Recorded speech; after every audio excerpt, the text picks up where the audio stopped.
All right, everybody. I hope you guys are doing awesome. Hold on, I'm having trouble with my silly computer. I hate when this happens. I'm all set up, ready to go, and then one little snafu. There you go. All right. No, don't ask. Ryan Upchurch is not coming to the channel tonight. I knew people were going to say that. Okay. Okay, so what's the deal? Why am I starting out this live about Kiely Rodni? I hear that there are some people that are having trouble with Kylie's name. Her name is Rodni. Her last name is Rodni. Okay? It's not Rodini, Dini, Bobini, Fee, Fi, Fo, Feening. It's just Kiely Rodni. All right. Now then. Um, we're going to talk about Kiely tonight, about this mess with these kids in Truckee, California.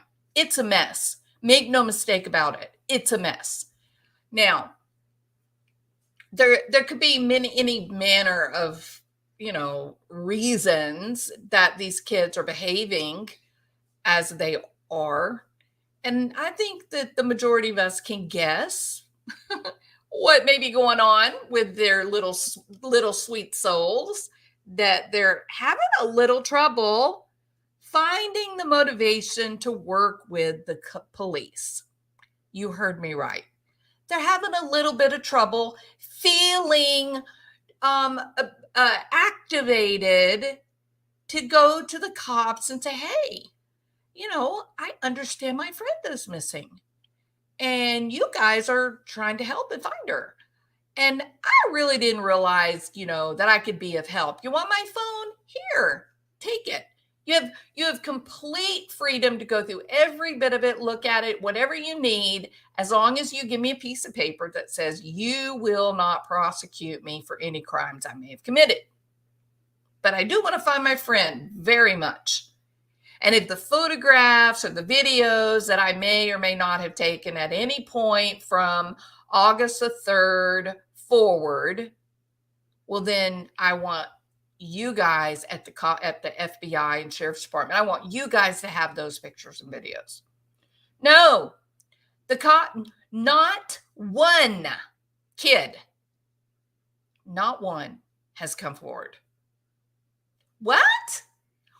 In this big mass of thumping, thriving bodies at a rave, not one has come forward?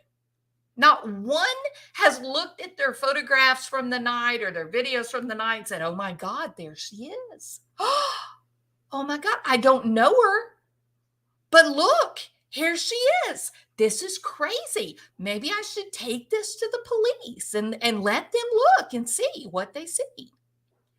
Not one. That matters, guys. People, y'all, that matters. It matters.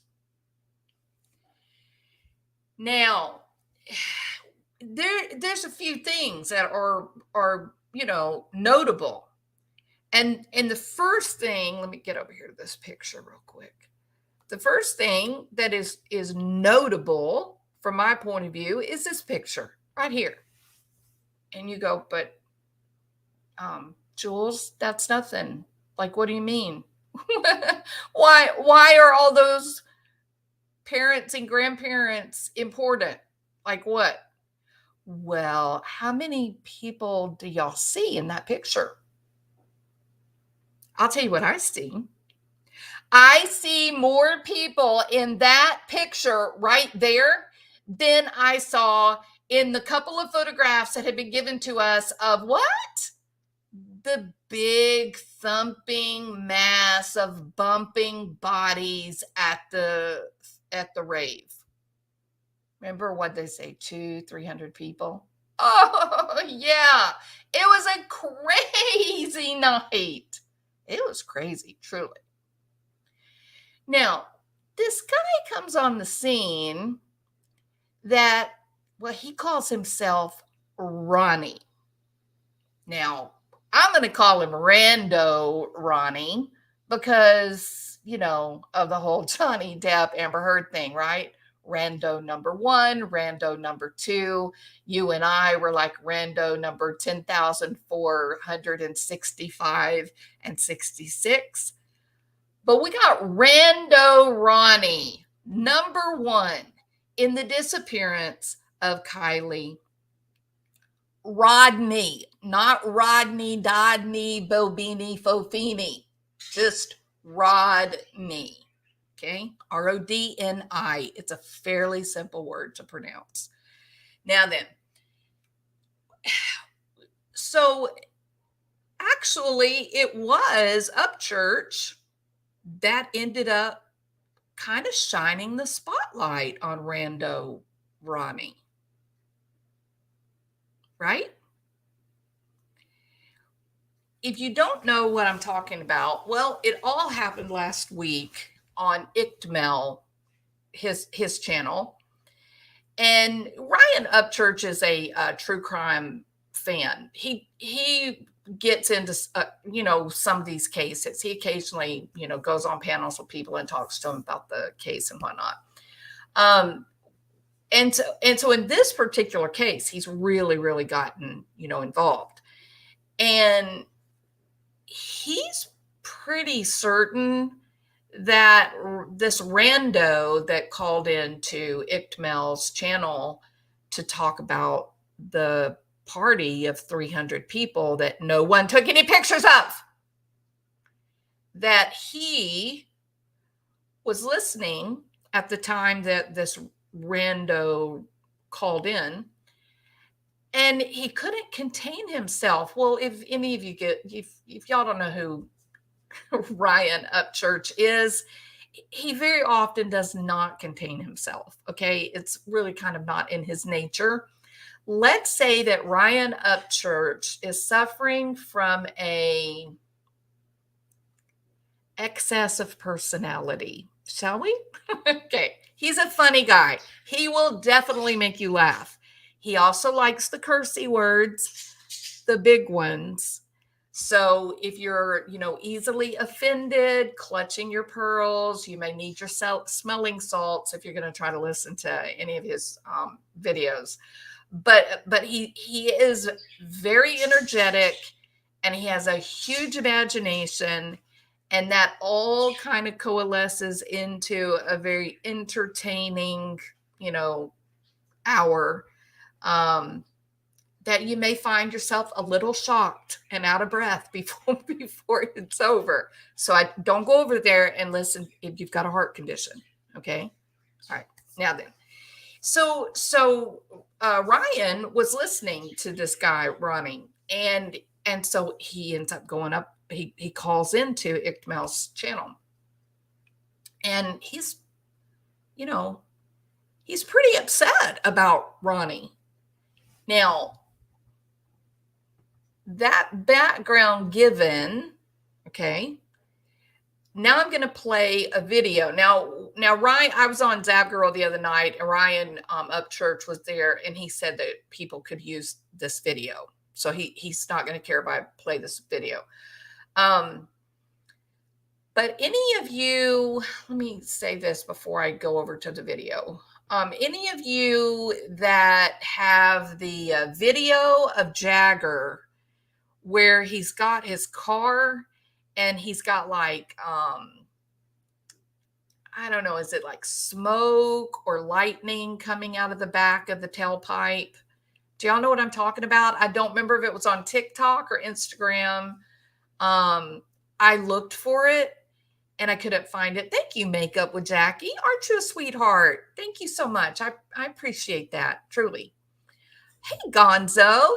Yay. Gotta watch those Ronnies. I'm telling you, Gonzo, especially a rando Ronnie, right? Because old Upchurch, well, he's dug us not down into a rabbit hole, Gonzo. This is a full-blown volcano shaft. Okay. I don't know how he made these connections. I'm still trying to figure it out, but it's crazy. The stuff that he has uncovered is just crazy. Okay.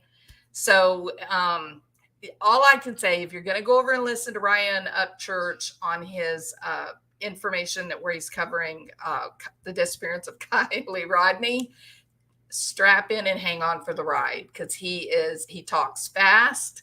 He makes connections very quickly that you may still be back dealing with connection 3 and he's on connection 17. So you kind of have to go back. I'm thinking I'm going to need a flow chart. I'm thinking I'm going to have to write me out a flow chart to try to keep up with him. Hey, Jen, I only saw a pic of the ex-boyfriend when he was on the news report. Yeah, so he has been he is just a sub. I agree. Yeah, he has actually enjoyed this whole true crime thing for quite a while. This isn't the first case that he's really gotten involved in, but man, it has taken a hold of his gut. I mean, he is passionate and he's getting angry with people because they can't understand what he's saying, but he needs to just slow down a little bit. Okay, Ryan, just take a breath, slow down, and explain it, you know, in a calm way. Okay, now then. So Jagger, initially Jagger had some videos up with Kiely, and he began deleting them. And I think at this point now, even his TikTok where he had his car, I think it's gone now. Do any of y'all still have it? I tried to find it today and I couldn't find it. So I was hoping that maybe someone had saved it, perhaps. AJ thinks that maybe Jagger's involved. I'm not willing to say that Jagger's involved. I'm really not. He was quite a ways away the night of August the 5th into the 6th. And he immediately came to town on the 6th as soon as he heard about what happened. So, you know, I really am not on that page. I think he's, you know, I do have some, I'm a little uncomfortable about Kate. And it's possible if Kate is involved, that increases the chances that Jagger is involved. But I'm not sure they are. Now, there are other people that I'm fairly certain that they know what happened. And I just want to say this, World is a Vampire. Jagger's TikTok's still up. I followed him when the case started. Will you do me a favor, Vampire? Would you go over there right now to TikTok and look and tell me what kind of car is that black car? Is it a Mustang? Is it a Charger? Like, what kind of car is it? He's got a car that he's worked on and takes it, I guess, to car shows and whatnot. Can you do that for me, please? I have a reason that I need to know. Ryan has important info, but won't tell until police say as he can. He met with them, and if they let him tell, he will. Yeah, no, I heard him say that, Carla.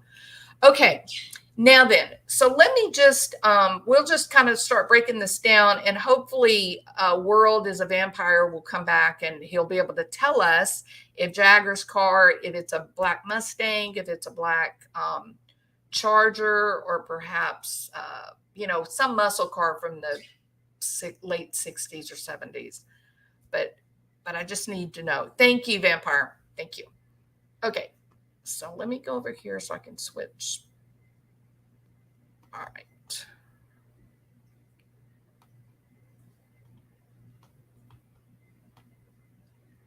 Okay. It's kind of backwards. Why is it backwards? Red flag Ronnie. That's what I'm looking for. Hold on. Okay. So while I call Ronnie, I call him Rando Ronnie in honor of the Johnny Depp Amber Heard deal. Ryan Upchurch calls him Red Flag Ronnie. And he, truthfully, the guy does have a lot of red flags. So I wanted to just wait and kind of let y'all take a listen to this. And then I've got several things I'm going to play tonight. So we're going to kind of transition from one thing into the next. Okay. So I'll be quiet now. First things first. Icked Mel, thank you for letting me on your show earlier. Sorry I flew a little off the handle. That guy, Didn't really like him that much. And I'm glad I didn't, because I still don't like him that much. But I do like you. You're a pretty nice guy. I can still be your rowdy friend. If that's okay with you. I'm just playing. You see, in this Kiely Rodni case, this weird Ronnie guy who came out of nowhere, he's like, hey, I'm a park ranger for drugs. Who, me? Innocent Ronnie? From around here where the girl went missing? Oh, yes. I just know all the knowledge about around here. Yeah, my partying days are over. Did I mention my name's Ronnie? I have 3 children, but boy, do I know about all the cocaine and partying around here. Okay, Ryan is right. He's doing a really great job of pointing out how ridiculous Rando Ronnie's story truly is. My partying days are over. I haven't partied since 2012 or 16. But man, do I know all about that party that happened last week. Pfft, that old Ronnie. I know all about that party last week. Do you want to know how I know? I went to a party in the same spot a decade ago. He actually did say that. Like before they left, like because they left around like 10:30 or 11. Darn, another 10:30 or... Okay, now this is a part where Ryan has left me behind. Okay. I'm not sure why he's drawing attention to the time of 10:30. Okay. Yes, it's true. They're all saying something happened at 10:30. Okay. But I'm standing away from that right now because I don't quite understand the significance. I'm much more inclined to think that it is incredibly interesting that 12:30 is a big deal. And the reason that I say that 12:30 is a big deal is because we have a mom type or maybe a grandma type who was camping near this party, and she saw a line of cars come in at about 9:30 in the evening. And then she saw a line of cars leave at 12:30 at night. Okay, so we're assuming the party ends at 12:30, correct? Now there was a picture that came up. It got posted at 4:36 a.m. I don't think that that's a deal breaker on the whole. Everybody left at 12:30 because many people will, especially with the sketchy reception that they have out there, that kids will take photographs and videos on their phone and then upload them on their social media once they're home and in a good connection or have a Wi-Fi, right? So I think the 12:30 is highly significant. I think it's significant because we have an outsider, someone uninvolved, unconnected to anyone in this story, who's saying, oh yeah, there was definitely a little parade of cars that came up and all turned into that same camp area. And they were out there, you could hear them, they were partying, right? And then at 12:30, they all left at the same time. What else happened at 12:30 that's been verified? The police have said they got a final ping from Kiely's phone at 12:33. And then I heard the cops say at the last, I believe it was the last press conference, the cops said a very interesting thing. They said, and I quote, her phone last pinged at 12:33, and they have not been able to verify anything past that. What does that mean? Why is that significant? Because Sammy claims that Kiely called Sammy at 12:36 and said, hey, do you still need that ride home? And she said, oh, no, girl, I'm already on my way home. I'm in the passenger seat and I am rolling down 245 out of Portland, Maine. And Kiely said, okay, love you, girl. Be safe. That's what Sammy says happened. The cops said the last ping was at 12:33, and they have not been able to verify anything beyond that. So now we have 2 pieces of information coming from the police officers that the information that we're finding on hashtag Find Kiely may not be exactly accurate. The first was, oh, she borrowed a black sweatshirt with a Lana Del Rey, I'm going to run away and take to the open road poem. Turns out that wasn't true at all. It's a white sweatshirt, and it's by a rapper who is very familiar with drugs and bees, right? Not buzzy bees, but you know, the girls, the rapper girls. Okay, no cursing. Okay, now then, so that is our second. And Kylie's mother came out. Y'all heard it. Kylie's mother came out and said, I wouldn't get all excited about the flack. I wouldn't get excited when people are throwing out information that may be just a distraction. And I thought, wow, that was a big thing for the mother of a missing girl to say. Big deal. All right. So the 12:30 time for me is big. You've got an outsider at the campground that sees at 9:30 a line of cars enter.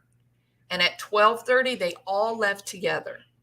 And having once been quite a social butterfly myself, I know that when you are out at a pasture party or in the woods, in the clearing or whatever, or at somebody's house having a party, and something gets broken or somebody gets hurt or there's a big fight, there are a lot of people that scatter at that point. They leave because they don't want to have to explain to their parents why they are calling from the police station.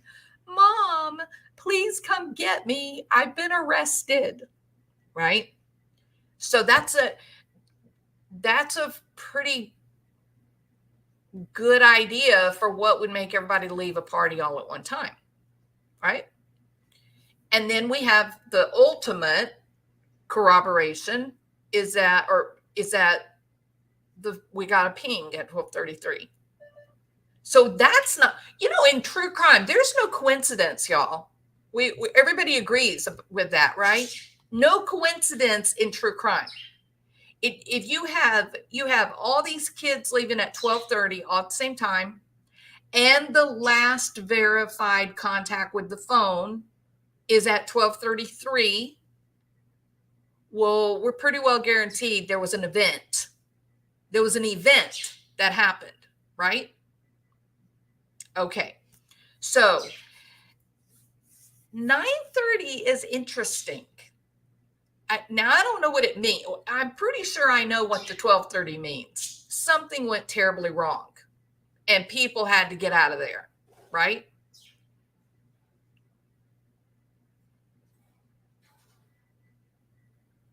Sammy and her family have left the state.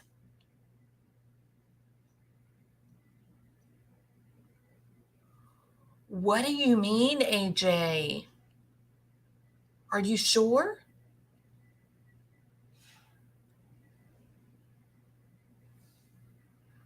DB, it is common. In fact, you are just about guaranteed that a perpetrator, especially, let me say this, especially in a crime that finds notoriety, if something happens, it's unsolved and it finds its way onto CNN or Fox News or the YouTube true crime people, you now have injected a great deal of energy into the perpetrator. And when I say a great deal of energy into the perpetrator, it doesn't necessarily have to be a kind of narcissistic delight, although it might be, but it could be fear. It could be anxious distress to know that, I did this thing. It was a terrible accident. I tried to hide it and cover it up. And now it's on the news. And now these crazy YouTubers are talking about it. Oh my God, they'll never let it go. And they're going to catch me. Right? That's one scenario.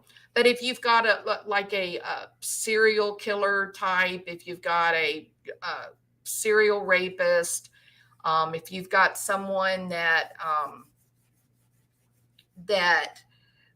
is a bit sadistic on some level, then yeah, as soon as we start talking about the crime, as soon as it hits mainstream media, now that perpetrator, their narcissistic supply is in full swing. I have said it over and over and over and over. I have zero doubt that the Delphi killer bridge guy, I have zero doubt he has been on my channel. He's been on Griff's channel. He damn sure has been in Gray's channel. There's zero doubt, right? So to answer your question, how many of these guys will go back to the scene of the crime? It's almost universal, especially if there's a bit of narcissism and they believe that they're going to get away with it, especially. Does that answer your question? Okay, now let me go to AJ. Where's AJ?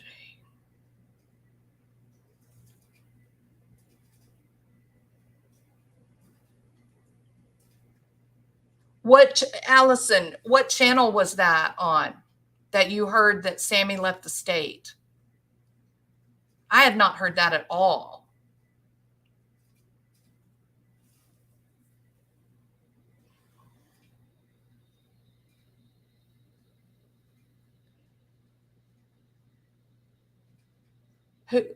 Serene, what channel? I don't mind if you say what channel it was. I know, AJ, I'm freaking out too.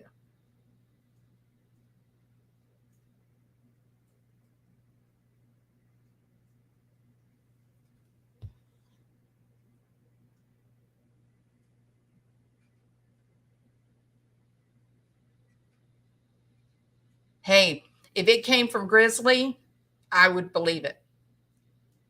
If Grizzly True Crime is reporting that, I would believe that. And Zav had it as well? I don't know how I missed that. I watch every one of her shows. I may have fallen asleep. Man, I missed the best stuff when I fell asleep, didn't I? Golly, that's okay. That is a game changer. Yeah, Giselle. Okay. Wow, that I'm gonna have to see. I got to jump into that. Okay. So I don't really. Okay. So one of the reasons that I'm drawing attention to this thing that Ryan is talking about here, I'm drawing attention to the 9:30 and the 12:30. Let's call them events, shall we?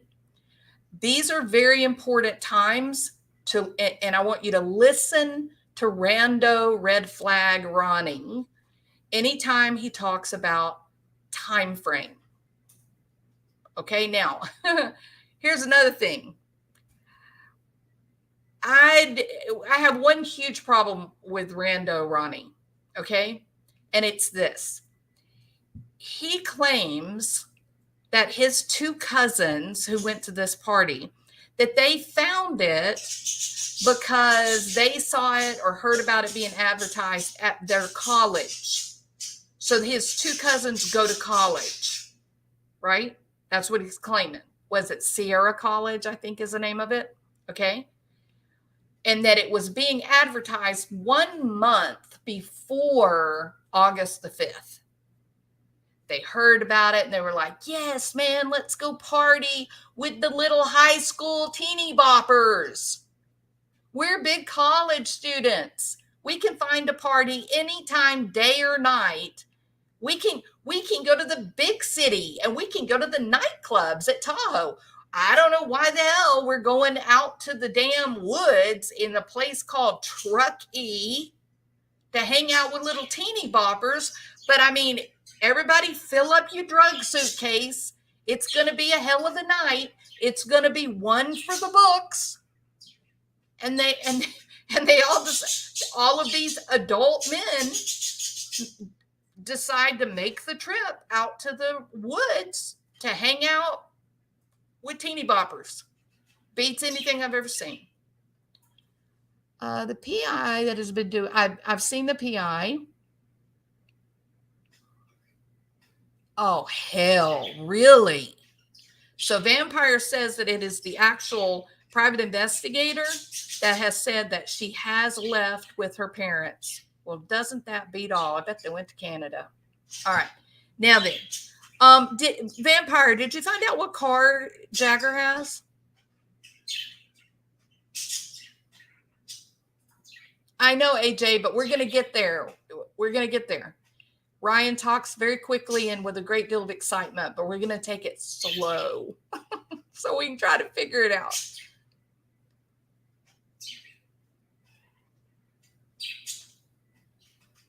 I'm waiting to see if Vampire found out.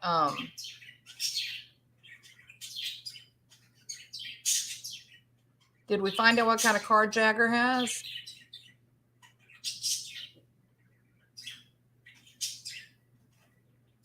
And are we sure that it's Jagger as in Mick, or is it Jaeger as in Meister? These cases make me thankful. I have all my sons and no daughters. I'm going to tell you something, Callie. I have spent more nights than I want to count walking the floor, just waiting, walking the floor, walking the floor. Okay, it's a Nissan. It's a Nissan? Really? Wow, I was totally off base with that. I didn't think it was a. Really? That's kind of crazy. Let me Google that. What the hell? How did I get that so wrong? Because I don't know a damn thing about any cars but a Mustang.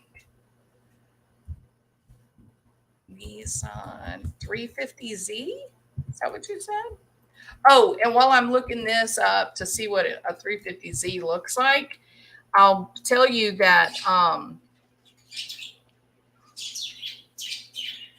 oh, that's his new one, but he had an old car. He had a car before that he had in a car show. It's like a fixer. Oh, maybe it was a Civic. I don't know. I don't remember what it was. Okay. Now then, while we're talking about cars very quickly, I will say this. Ryan Upchurch has made a donation to the reward fund for Kiely, and he is going to donate his Hellcat, which he said with all the additions and upgrades on it, everything, it's about $100,000 car. So he's put that into the mix too. And the reason that he wanted to do that is because you got all these kids that are refusing to speak. These are high school, college kids. They're not talking. And so he's trying to figure out, he's saying, well, if these are kids, they going to want a Hellcat, maybe they'll come forward. So that's pretty cool, right? I think it's a Dodge Charger, but I'm trying to get clarification. Okay. All right.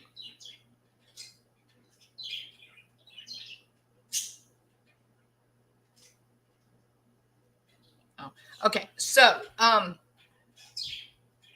got to quit reading. I have to quit reading the comments. All right, let's move forward. Let's see what else Ryan has to say. 411. Shoot, there's a lot of 1030s around here. It started to grow really big. I would say around 10 to 1030. Holy crap, another 1030. It's almost like she is the cousin. So before that, like I'll guess like around 8 or 9. Now pay attention. You see where Icked Mel's timeline, you see the third line down. He's got Kiely arriving 9:45 to 10 o'clock. And that was reported by Max, her supposed best friend. All right. So, and then Sammy was the first to arrive of the girls. Sammy was the first to arrive, which was at 9 o'clock. Kiely was seen on surveillance at 6:08 at a local store. Now, there is a store right as you turn into the campground, but they're not sure that that's the they think she was in Truckee. that it wasn't that little convenience store. Sammy arrives at 9. Now, one more thing. Kiely and Kate hung out that day together, and they made creme brulee. Now, there is some debate on the discussion boards, the Reddit, and the Facebook groups and whatnot. There's a big discussion, okay?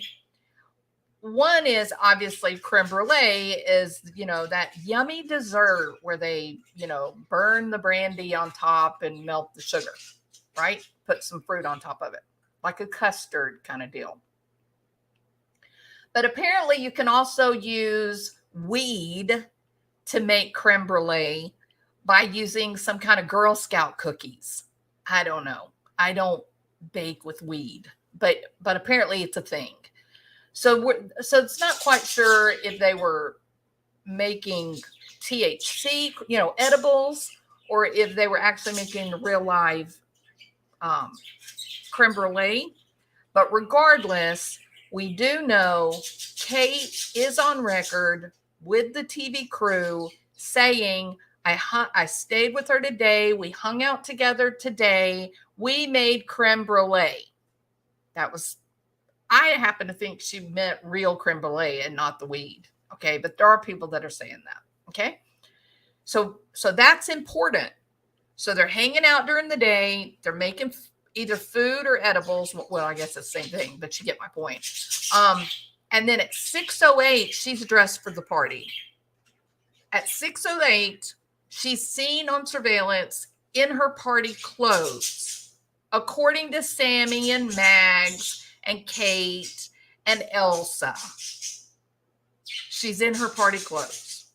Now, supposedly the party clothes included a Lana Del Rey black sweatshirt, but then the cops found a video posted online and they said, uh-oh, that's her wearing the pink and white sweatshirt. So right there, they found out, they knew Sammy lied. And maybe another one of them lied, but we don't know. But we do know for sure, Sammy claimed she saw her. Sammy said exactly what she was wearing, which was basically telling what was in the picture, right? The security picture. And then the cops find this video and they go, okay, she's not telling the truth. And guess what magical thing happened that day? The day that the cops came out with the picture of the white and black white and pink Odd Future sweatshirt. Cops came out, showed it, and guess what happened?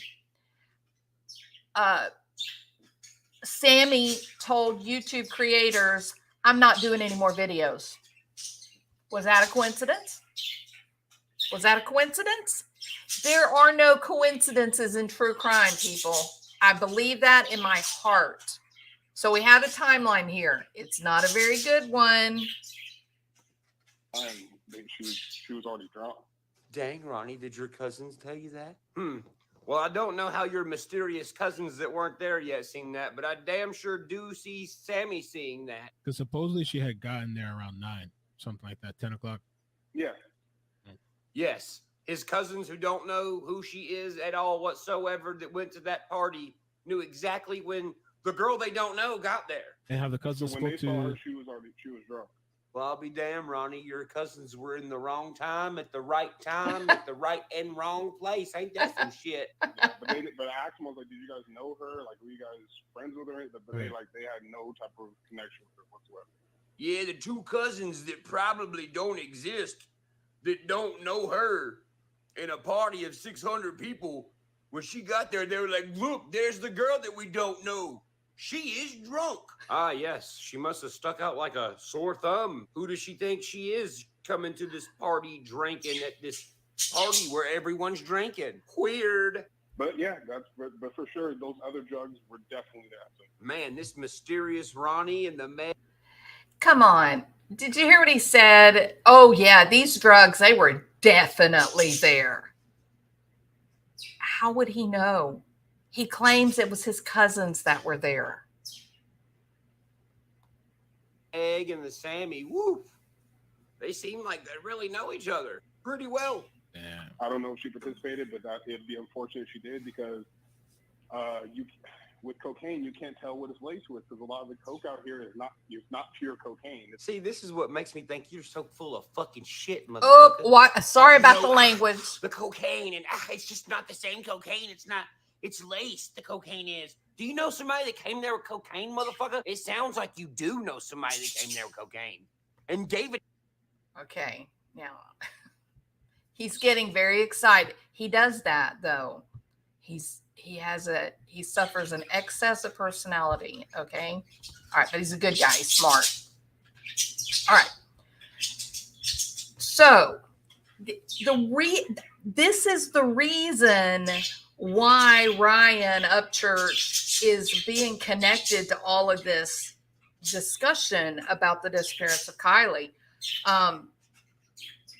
He's gotten totally into it. Like he's gotten obsessed with everything.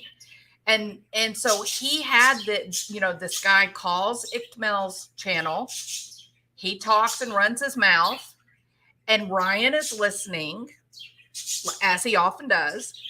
And then he's listening to this guy and he's going, man, this guy sounds like he knows what happened.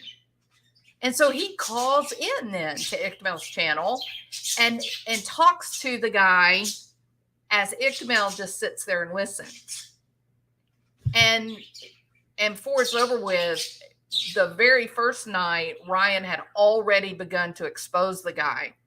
And at this point now, it's gotten so complicated, I can't figure out everything that Ryan is saying about this guy, Ronnie. But he's convinced me that Ronnie clearly knows something. Ronnie is clearly somehow involved in that party that took place out there at the sanctuary. Of that, I'm certain, based on the things that Ryan was able to prove. And he didn't just listen to like things that were said on a YouTube channel. The guy ends up calling him. The Rando Ronnie calls Ryan Upchurch. And so as he calls Ryan, then of course Ryan has a phone number, correct? And at that point, then he takes the phone number. He does one of these online information places. He does a reverse search on the phone number. He finds out where the phone number is located and what the address is associated with it. And he puts that through one of these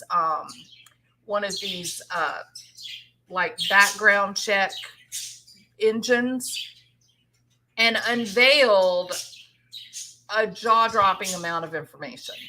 And the guy, there's no doubt that this guy is he is very comfortable with crime.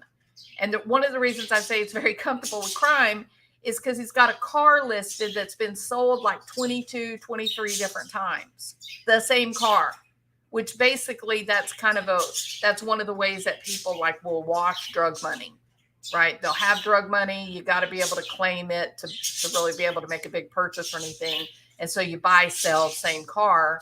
And then it looks like you have, that you made the sale. Thank you, Kel. Thank you so much. I appreciate that. Really, really appreciate it. Okay.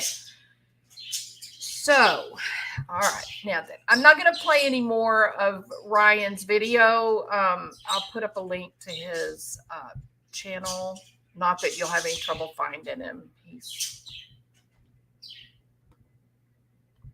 Hold on a second. I'll put it in the chat. Okay, so here's a link to that video we were just watching. And I'm going to put a parental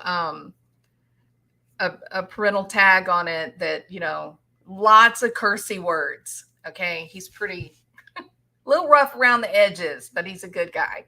Okay.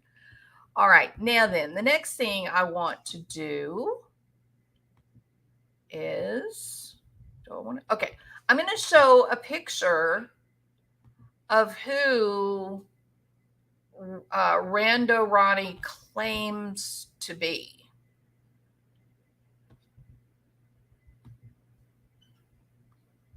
share.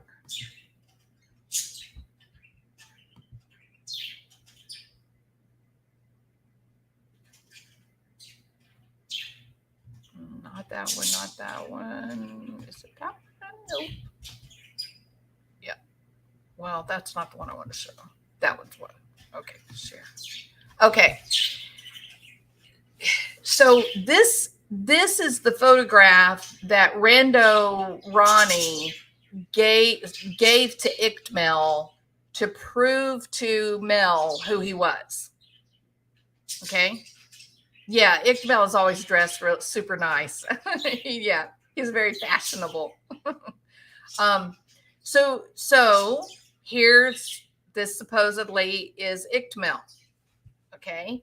Now there's also another guy. Now, what this is kind of one of the things that really upset Ryan is that he kept saying, no.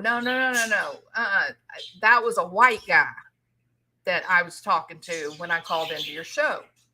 Now there would be 2 more calls from Rando Ronnie, and it does sound like that the next 2 calls is a completely different person. It's so weird. But sometimes people's voices will change depending on what phone they're on, you know. So I haven't come to a conclusion yet on that. I'm keeping an open mind, but hey, I'm telling you, it does sound like 2 different people. Okay, it does. The first guy sounds Caucasian, and then the other 2 sound maybe Hispanic, maybe a little bit African American, but you know, look, to be fair, how many African Americans have I listened to that if you were on a phone, you wouldn't know that they were, you know, Caucasian or not. But I get what Ryan is saying. But anyway, you know, so this is a point of contention for Ryan that he gets really irritated by if people try to tell him, you know, that he's wrong about that. He's off base. That's not right. Now I'm going to show you a picture that this is so crazy. Y'all aren't going to believe this. This is a picture. It's a screenshot that Ryan got from Google Earth. Well, actually, no. I'm wrong. Okay. Not this one. Okay. So this is that TikTok? Is that a TikTok? Maybe TikTok. Okay. So here's this. This is supposedly Ronnie. Okay. Hold on.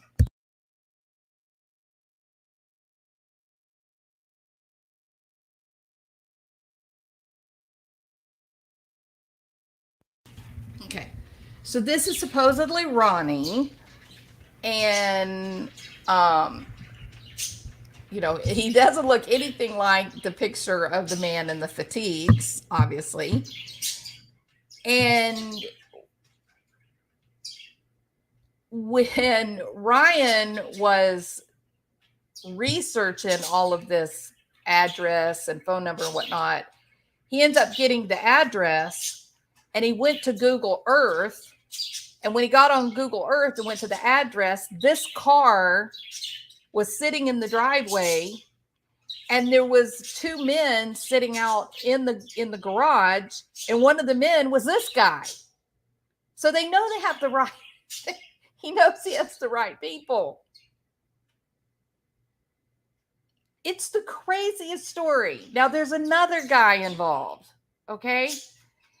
His name is Miroslav, to be exact. And Miroslav is like Czechoslovakian or Russian maybe. Okay.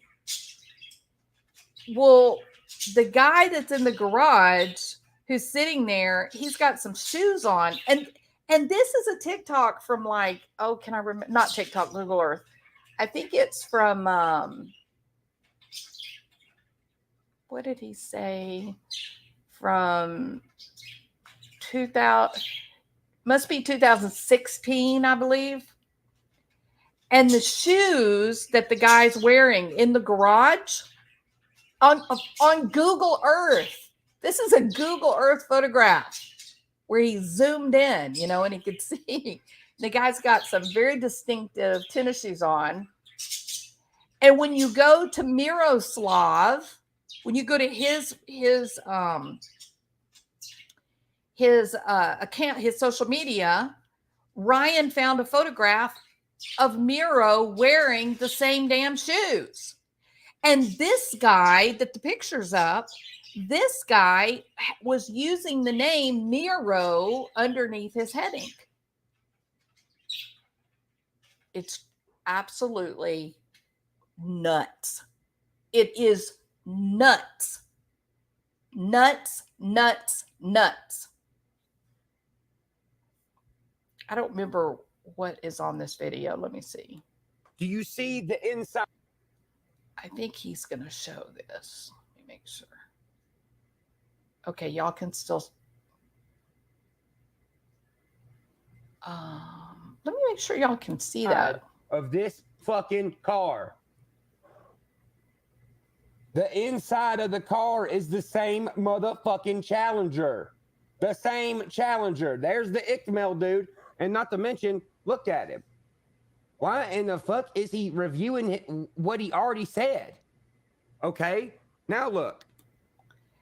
Do you see how there is 600? And I want to know if Jagger's car, the black one, was that a black Challenger? Because I think it looks exactly like the car that is in this picture with Miro / Ronnie / the boogeyman. This is so weird, y'all. It's so weird. And 66 people following this, and or followers, and 803 following.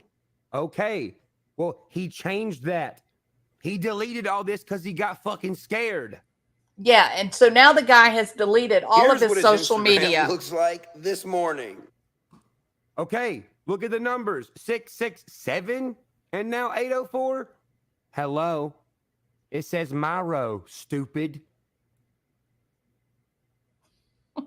Icked Mel, why are you saying it's not the same person? Because The it's same crazy, person Ryan. changed the fucking channel, dude. It's crazy, Ryan. The same exact person. No one can This believe fucking it. white dude named Miro changed this channel to this.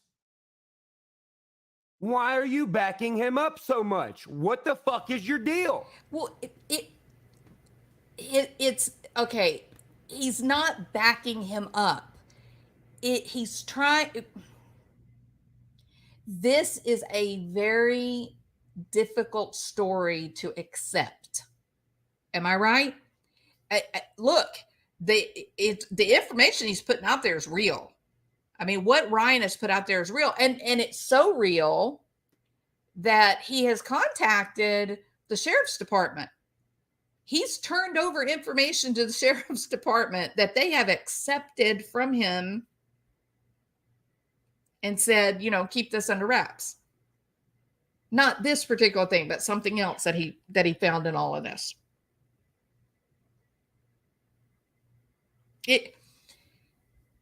That's one of the reasons that I wanted to know about Jagger's car, Vampire. I wanted to know if it was a Challenger. I think it is a black Challenger. And on this Ronnie / Miro, remember, his car is being sold over and over and over and over and over again. It's a list of dates when the guy's selling the car for $3,000, $12,000, $2,000. Really? You're buying and selling your same car? Why? Because he's laundering money. So I'm curious, is this actually the same car that Jagger had at the car show? And I know there's a lot of people saying that Jagger has a 350, a Nissan 350 blah blah blah Z. But he had a car before that he took, and it was like a old muscle car that he, refurbished and built it back up. No, Candice, that is at the heart of Ryan's frustration. Okay, that's at the heart of his frustration.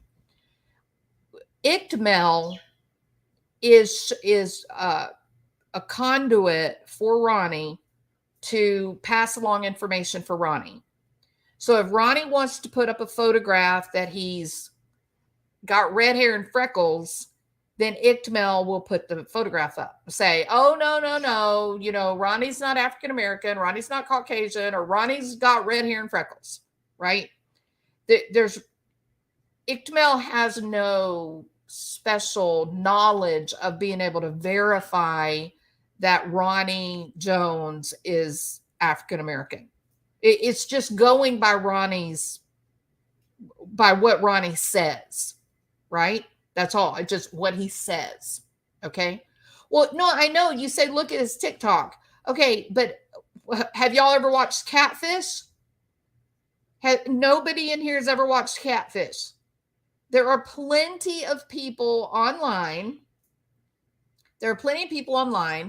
That construct entire lives to make themselves look like something that they're not. Even like to pretend that they're a 20-year-old, beautiful young girl or woman, but really they're like a fat 70-year-old man, right? I mean, we can be honest to say that can happen, okay? Now, I listened to the audio calls. The first one definitely sounds like a different person than the last two. The last two calls sound to be the same guy and a little bit African American or maybe Hispanic or whatever. On the other hand, I've absolutely talked to people that if I was talking to them on the phone and couldn't see them, there'd be no way I'd be able to, figure out what their race is. So there's no litmus test of what somebody sounds like, right? If you don't have a certain dialect or whatever, then you're not going to sound that way. So this is crazy. This is a confusing,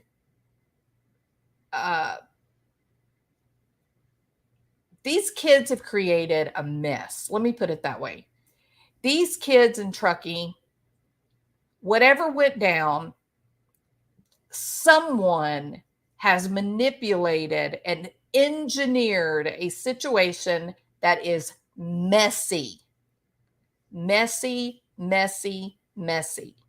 Now, the belief is that there is Miroslav and then there's Rando Ronnie, and that Miro is actually Caucasian and even like either Czechoslovakian or Russian, maybe, which set my warning bells off if we're looking for random connections, because in the Dylan Rounds disappearance on Highway 80, right outside of Kiely Rodni's back door, that the disappearance of Dylan Rounds, that there's a guy that does the airport who's, from Czechoslovakia. Weird, right? But that's how people get schizophrenia, by making these random, obscure connections between two similar things. But anyway, so the thing that convinces me in this whole thing, hey, Therese Fountain, the thing that convinces me through this whole thing is the car, to buy and sell the car over and over and over and over and over. You can't get away from that. Like it just is what it is, right? And then, and so that to me is something that's really tangible. That's something that I can say, this isn't just a gut feeling. This isn't just extrapolating some information. This isn't just a correlation. This is something real. I mean, you can verify that this guy is buying and selling the same car 25, 30 times, right? So that's the case. Then you ask yourself, well, why would somebody want to buy and sell a car over and over and over again? Money laundering if you're a drug dealer, correct? If you're making a lot of cash, a lot, by selling substances, illegal drugs, then you've got to find some way to account for your income so that you can pay for all of your toys, your pretty house, and all that. And so the sale of a car can do that for you. You can show a profit. So that's real, And then and so to me, when Ryan showed that proof about the car, then I said, okay, I am much more comfortable really listening now to the words that he says to Icked Mel as he talks about his quotation marks 2 cousins who go to the party. I think he was at the party. I do. Now, do I think his 2 cousins exist? I actually do. Ryan does not, I don't think. I don't think he believes that they exist. I believe the 2 cousins do exist. I believe that they did all go together. I don't believe that the cousins go to school at Sierra College because he said his cousins are like 25, 26, 27 years old. So you're going to tell me that these are, young drug dealing PhD students? Like, why are they still in college at 26, 27 years old? So I don't believe that they go to college. I don't believe that they heard about that party from the college and they all sat around and said, "Oh, yay, we're going to get to go to a high school senior graduation party. Yay! This is going to be so great." These are 25, 26-year-old people who are using cocaine, who are partying their behinds off, and they're right there at Lake Tahoe, Reno. Why do they want to go in the woods with a bunch of children? You know why? Because those are little rich kids and they want to get high. And little rich kids usually carry money with them. So it's entirely possible that these guys, this Miro and Ronnie and the 2 cousins, it's entirely possible that they make a habit of going to these types of parties out in the pines because they're, supplying the bar. They're the ones that are bringing the substances to the kids and making money. Right? I don't believe, I'm going to tell you this straight up. I do not believe that there were 300 people there that night at the sanctuary. Here's the reason why. How long would it take you to get 150 to 200 cars out of that area? How long would those kids have been waiting in a line to get those cars out of there and up on the highway? Hours. Have you ever been to an Astros game or a professional, sports team? Think about how long it takes for everybody to get in their car and then sit in line until you just crawl. It's just the snail's crawl. And then you come out of the parking lot, you get on the road, and then you crawl toward the interstate. And even when you get up on the interstate, it's just like rush hour traffic. Right or wrong? I do not believe there were 300 people there that night. You want to know why? Because we have an unconnected adult female who says, I saw a line of cars come in at 9:30. I saw a line of cars leave at 12:30. 300 And she didn't say anything else about how the kids were leaving all night long, coming and going all night long. There was music playing all night long. If you're using mushrooms and cocaine, you got music going. There were not 300 people out there. It was a small group of people. I think they had been at a previous party somewhere. And then they went out together. They decided to leave the party and go out to the pine, or not the pines, but the sanctuary. And maybe it's because the drug dealers were coming.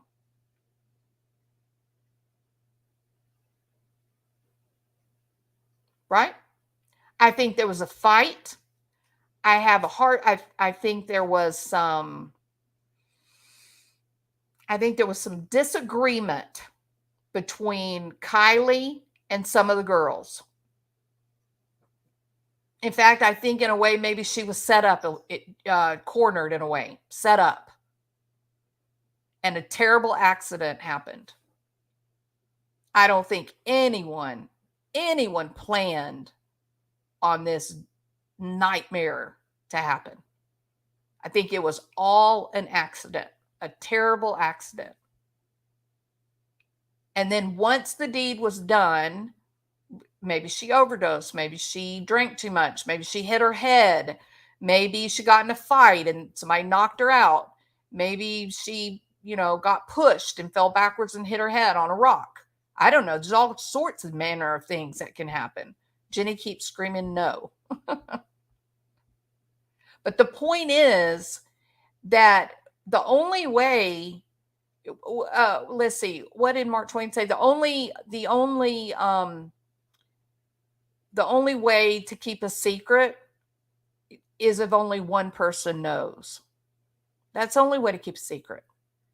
And you've got police officers, FBI, came out a day or two ago, and they have said, we cannot get the kids. We cannot get the kids to, hold on a minute. I was going to put a link up in case Jenny wanted to come up and tell me what I said wrong. Paste. Okay, Jenny, there's a link if you want to come up. They've come out and they have said, we cannot get the kids to cooperate. No one has given us a video. No one. The kids will not cooperate. We have 300 kids that are at this party, and not one kid has shown up to say, hey, here's my phone, or hey, let me email you a video, or hey, I got a photograph for you. Not one. I don't believe that. I do not believe that. For one thing, there's reward money. A lot of reward money. $75,000. 75,000 cash dollars. And now Ryan is going to give his Hellcat. It's over $100,000 now. You're going to tell me not one single high school kid who has had the promise of no type of charges or prosecution, you're going to tell me they're not going to show up with a video or a photograph, something that tells the truth about what happened, and claim this more than $100,000 in prize and Ryan Upchurch's Hellcat, cool car. This was a small group of kids that they had out there. I think that the Hellcat is worth $110,000. There you go. So we're looking at what? 185, right? 185,000. Hey, Renee, thank you. I think Kiely got into a scuffle with a guy who was forcing her into the car, trying to take her away. Everyone heard and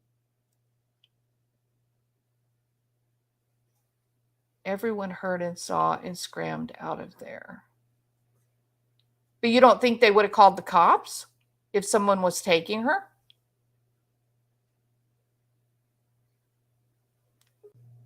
Oh, yeah, absolutely. That's exactly what I said, Teresa. I would be locking it down.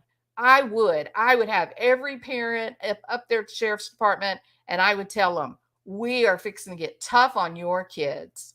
We want some answers, and we want them yesterday. Right? Okay. Hold on just a second. Welcome, Jen. You are muted. She's not Oh ready wait, yet. can you hear me now? I can hear you. Yes. Okay. I've never done this before, so I No, don't no, know. you're fine. It took me a second. If you're not comfortable being on camera, there's a setting down there that says stop cam. Oh, is it my phone's all busted, so I can't even see the screen. So Oh, okay. Well, you look beautiful anyway, oh so god, it's okay. I didn't know I was on camera. I'm like It's all okay. like walking around in my dirty kitchen. Oh, I'm sorry. It's Anyway. okay. It's okay. Okay, well, So tell me how I'm wrong. because I can't see my screen because I busted it. But so my main thing that I love Upchurch and I think he's so close. But if you watch the video where he gets the screenshot of the foot, Yeah, where he says the guy's legs are white. yeah, which Okay. they just to me it's like a lot of men wear pants during the summer so their legs don't get as dark, you know. If you Yeah. look at his hands are really dark. And then if you just watch a little bit farther, he'll go up to the cop and ask like where he goes to do the search. Now I saw that, and he's You will clearly see it. African American. Yeah, and you'll see a shadow. Sorry, I have to hold it up to my ear so I can hear it. Okay. You will see a shadow right then. That's the only time I saw it. Well, I only watched the first part of the video, and you'll see his side profile, and you'll see a scruffy beard like in the picture of that one guy. And you'll see his arm kind of being flamboyant as he's talking. So that's where my theory of I think that that's the guy that Ryan was talking to, boyfriend. And I think that the black guy or Mexican Ronnie, I don't know how to explain how to call him because I don't think it's the white guy. I think that he is the one who was at the party, and the other guy's trying to figure out what people really know because I think that obviously if they have the picture in the garage, that's where his phone number pinged to. I think they live together. Yeah. Yeah. But it's definitely not, he has that scruffy beard in that video where he's at the campground. If you look at the profile, you can see like that scruffy, little gross beard that he has. Yeah, I agree. Where he goes up to help search or ask about searching, his knees do look white, Mm-hmm. but when he gets out of the car, he absolutely looks African American. Yeah, and you know what I'm talking about? How guys they wear pants throughout the summer and whatever, and so their legs just always kind of stay lighter or something. And just with their baggy shorts, even it kind of shadows that. But if you look at his hands when he's driving, because it does show his hands for a second, they're like really dark. Okay.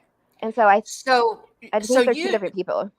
So do you think that he's the one that called in to Icked Mel's show? No, I think that is Ronnie. But I don't. I don't know whose names these are. I mean, I doubt that's their real names, any of them. But I think that they're dating, and I think the Myro. If you look at what Myro means in I think it was Spanish. It's something like, pretty much like get your eyes off of me. Is that right? Yeah. So I think it's some kind of like maybe secret code to them each other, or like I don't know if they're just messing with everybody. But I do think, like I said, I think that's their boyfriends because you can see in the video Ronnie's pretty flamboyant with his movements in the shadow. Oh, I didn't notice that. I'll have to go back and look at that again. The shadow was a big thing to me because I saw the beard, like the scrap, because it's like the random couple pubic hair beard, like that kind of when they can't grow a full beard kind of thing. Yeah, and you can see it in the video like prominently. So I do think in the video when Ryan sees that guy's in the garage. So that guy does have a connection to him somewhere. So I think they are two different people, but I think that they are together and live at the same house. Yeah, because that picture is a Google Earth image. Yeah. That's crazy, right? Yeah, and I don't know how, why that's getting kind of left out all of a sudden. It shouldn't be left out. Guy, but then why was that black guy in the garage? I know. All of a sudden that didn't matter, and that was kind of the whole proving point, I thought. So. Yeah, no, I don't.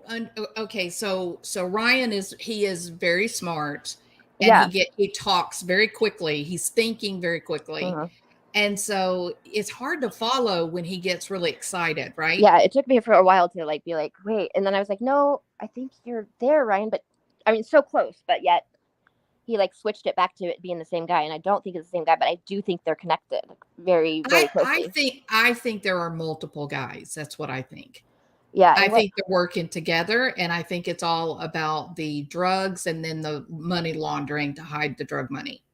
yeah, because if you well, I mean, if you think about it, why would why would that white guy's whoever that was on actually talking to Ryan and left a video message, like why would his phone ping to the garage with the black guy in it? Like, so they're connected very closely somehow. They know each other, Of course. obviously, because they're under the same roof or have, you know, at least at one time. Yeah, but that guy that called Ryan was a white guy. Yeah, that's why I'm saying I think they're boyfriend. I think they both live there Yeah, no, I agree. I think because it's all his phone connected. pinged to that house. Like the white guy's phone pinged there, but they probably both live there. That's why when Google Earth came around, his boyfriend, is my theory, was in the Yeah. garage sitting there. And so why are you making a love connection rather than it being like a capitalistic venture selling drugs? Well, one, I think they're emotionally invested in each other too much. Yeah. And then two, I guess just because, I don't know, I guess I just think it's very emotional. It's a little more than just like a friendship, I feel like. Yeah. But I don't know. Like, they could just be friends. They could be like, yeah, right, you said associates, or they could have been in this together. I think my theory about everyone keeps saying, like, okay, if there was this lethal drug at the party, this fentanyl stuff, there would be multiple people that, you know, might have died or had overdoses. That's not the case, though, because fentanyl is the way they're making these pressed pills that everybody's taking that look like fake Percocet pills that young kids are dying from, is they're just pretty much mixing it in a blender. So you could take 3 or 4 of those pills even and not get an effect, and then one person takes one. That, you know, you think about it, you know, clump of sugar that's in a bag. Yeah. Uh-oh. I can't hear you. There you go. You're back. And then it doesn't get mixed around properly. And so, you know, Kiely could have got that one clump of sugar, but it was, you know, one clump of fentanyl in that one pill because it didn't get mixed around good enough. And my theory is that they sold her that. They went in the car and they all, you know, because she kept saying, we're going back to the car to get another drink. We went back to the car to get another drink. I think they all went to the car to use the substances that Ronnie brought. I'll tell you why I think they kept ends up going back. And they don't have any Narcan, anything to bring her back.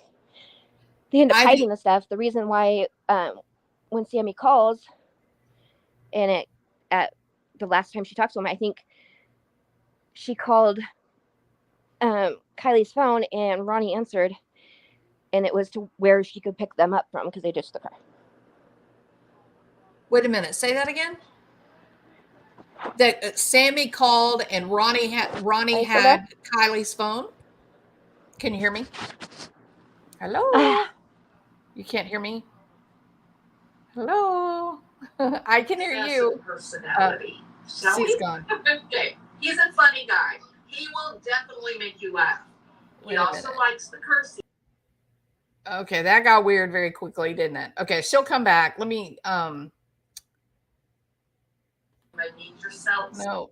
Okay, I'll add her. Jen, I can hear the stream playing. I don't think you can hear me though. So yeah, that won't work. Okay. All right. So I think what she's saying, thank you, Jen. That was really, really interesting. I wish we could get it fixed. Can you hear me? Can you hear me now? I'm going to leave it. Maybe she'll come back. Okay, Jen, I'm going to leave. You're actually in the channel right now. If you want to start talking, we should be able to hear you. Okay. So I think what she's saying, she in her theory, remember you guys, this is wild speculation Friday night. Okay. So there's no way that any of us know anything. The FBI, the local sheriff, police, they don't know. we're just going back what we know, what Ryan Upchurch has dug up, you know, and we're just sort of speculating because that's what we like to do on Friday night. So her idea was that this somehow centered on an overdose, right? Some bad drugs, right? And that because, you know, possibly this group of older guys from out of town, that they were the ones that were selling the drugs, that the older guy, this so-called Ronnie, that he was the one who did the whole engineered the cover up. And so once he had Kiely's phone, and once everybody got to where they needed to be, then one of the kids called him and said, "Hey, we're done." And he went then and picked them up and took them and dropped them where they needed to be. And that's why we haven't been able to find the car or anything. I'm a little bit different on that whole thing. I'm not convinced. I'm going to tell you straight up. I like Occam's razor. I do. I think that the most simple and logical solution is probably the right answer. And because the police came right out and said there was a fight at the party. That was one of the very first things that they let us know as good, solid information. That there was a fight. They had some videos that they found online about this fight, right? There's no coincidences in true crime. I believe that. And I believe somehow Kiely was involved in this fight, whether it was supposed to be between a girl and a guy. But what if there was this big fight between a girl and a guy and they pushed Kiely? She's pretty small. And she hit her head on a rock. Now they're freaking out. Now they got a problem. They all see their futures going up into smoke, and they really didn't do anything wrong. They really weren't the cause of her death. I hear you a little bit, Jen. You're trying to come in. Okay. I think we got it. So I think what she's saying. Oh no, that's me. in her theory, remember, you guys, this is. That's so weird, isn't it? Okay. So yeah, no, I'm with you, Jamie. But you can't discount Ronnie, Jamie, because of the car. The sale of the car is big. So I think they're involved. I think they're a bad group. I do. I believe that. Now, I think that she got hurt as an accident, and they all freaked out, and they had some criminal element in the small group, and the criminal element was like, "Hey, we can handle this, but you guys better keep your mouths shut. You're a bunch of kids. You've been buying drugs from us for 3 or 4 years. If you go to cops and you open your mouths, I promise your family will suffer. I promise you that. Keep your mouth shut. We'll clean this up for you."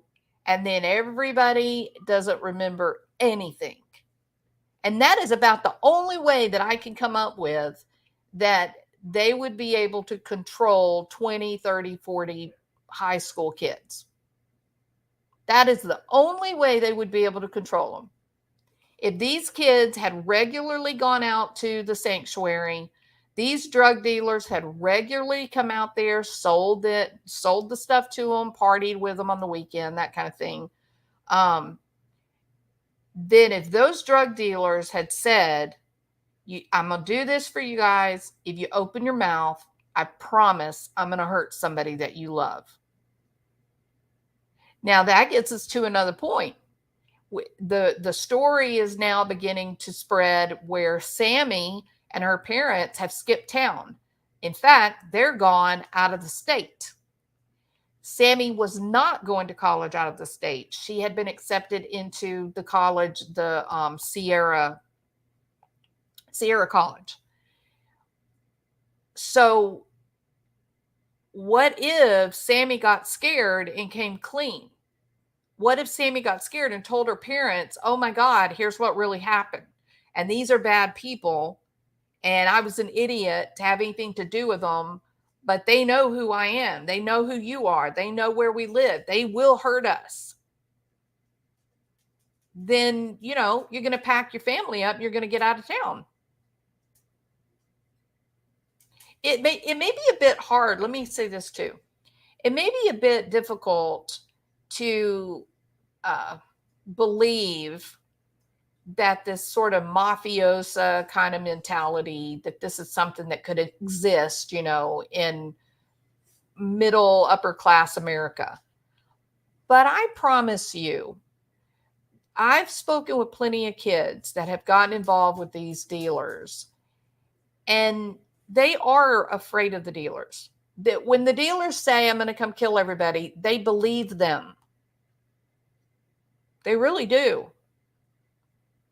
And how many missing people do we have in this country right now? How many dead bodies just turn up on the side of the road?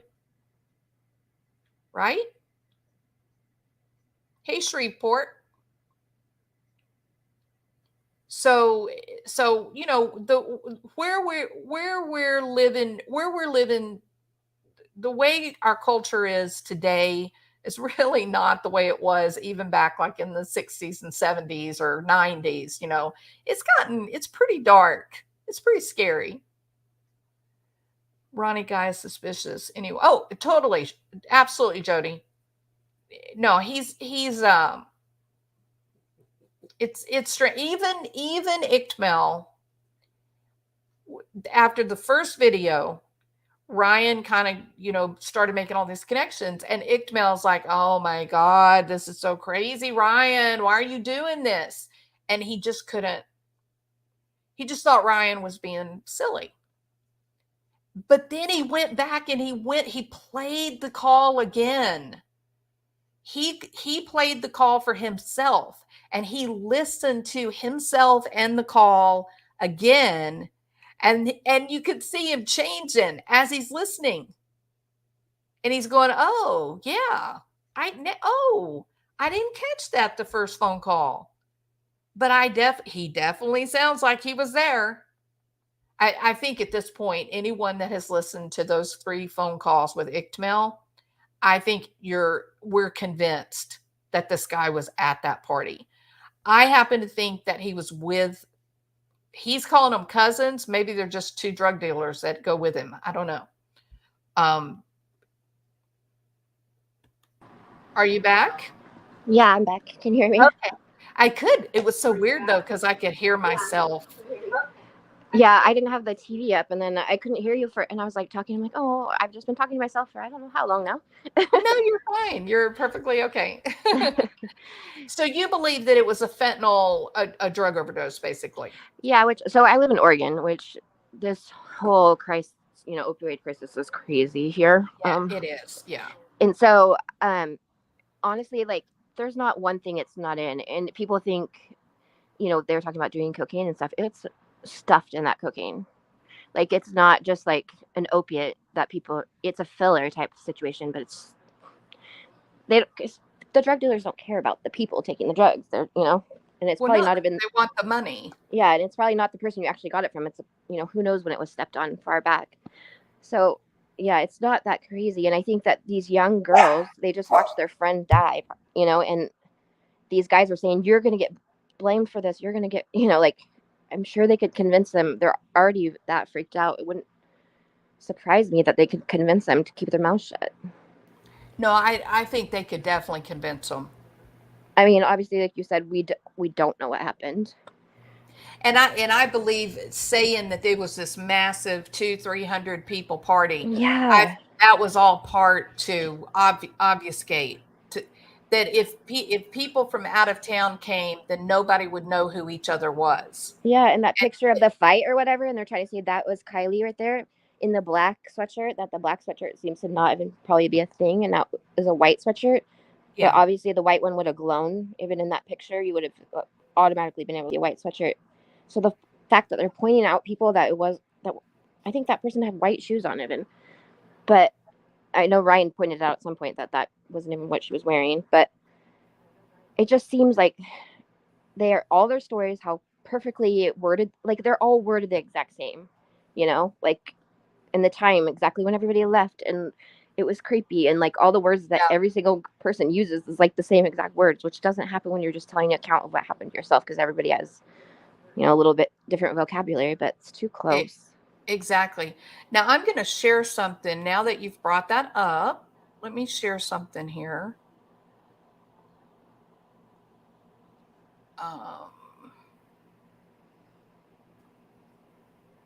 I think this is it. Let me make sure. Is this the right one?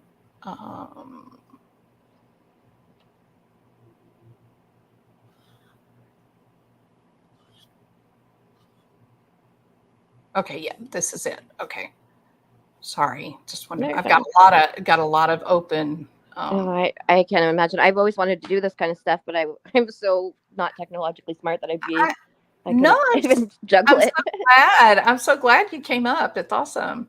Yeah. Okay, I'm so glad I've been holding it in. I'm like, no, but if you want to pull, can you pull up that one of him where you could see the shadow and you could see what I'm talking about? Yeah, I'll try to do that, but I want to review this. This is from the August the 9th. Okay. Okay. See up here at the top, it says missing persons, published August the 9th at 5:09. Okay. Okay. Was that before she was missing? No, she went missing the night of 7th the or 5th. It was the night of the 5th or into the 6th. 6th. Okay. So this was 3 days after they found out she was gone. Okay. Okay. Okay. All right. So let me make sure everybody can see this. Yep. Okay. All right. So pay attention. Now, this is going on. It's saying there's a massive search underway Tuesday morning for 16-year-old Kiely Rodni. This is Fox News. And they're talking about that a spokesman said that investigators are exploring all possibilities and confirmed teens were using alcohol and drugs at the party. Rodni had enough drinks to become drunk, according to her friend, Sammy Smith, who added that she did not believe the teen would have driven under those circumstances. Then she goes on to say, it's a quotation mark by Sam. At the point when I left, I thought she was going to stay there, said Smith, who departed the campground just a few minutes before Rodni was last seen. Everybody was camping. It was late enough that she should have stayed. She's not the type to go and drunk drive or anything. Smith said she spent most of the night with Rodni. For the amount of drinks we both had together, she's not that dumb, she added. I remember we were partying together. She was having fun. She seemed really happy. She was like normal, on an adrenaline rush, saying hi to everyone. But Rodni says her daughter, talking about Kylie's mother, Kylie's mother says her daughter texted her around 12:15 and said she was heading home. The family lives about 10 miles from the campground at a lodge south of town.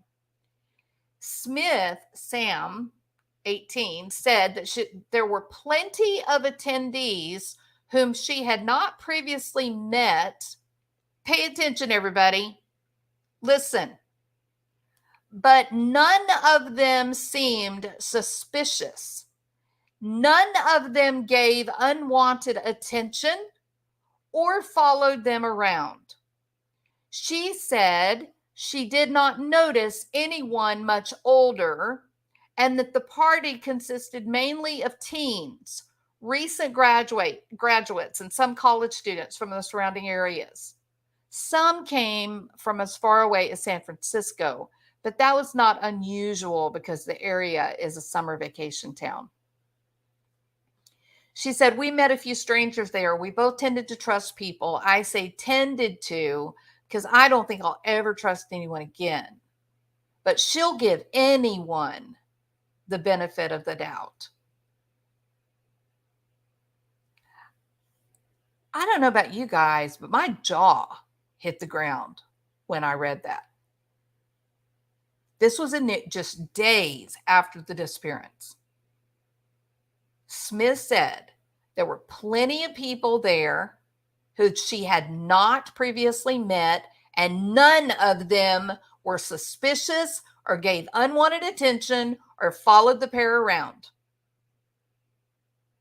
So what happened to the whole, I was overwhelmed? Sometimes I'm underwhelmed, but that night I was overwhelmed. It was scary. Just take my word for it, guys. It was scary. Sammy's got a problem, y'all. She's got a problem. All right. So what do you guys think? Anybody want to come up and give their thoughts or opinion on this incredible whiplash change of description for the party? How did we go from the party wasn't scary, the people didn't bother them, it wasn't too crazy? How did we go from that to, oh, it was terrifying? It was such a horrifying party. I was so scared. How did we do that? Mags, you said you got out of the car and within 10 minutes, 5 guys that you didn't know came up and virtually like threatened you to take bong rips. What are you talking about? What's it going to be, girls? Is it going to be that you were pressured into smoking marijuana, or are we going to go with Sammy's first account on August the 9th, just a couple of days after the disappearance, where Sammy says, no, there was people there, but everybody was so nice. It was chill. It was great. We're having so much fun.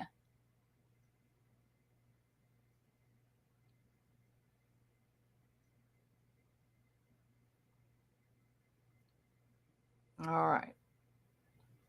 So Sam is lying through her teeth. Megs is weak link. There's a lot of sketchy.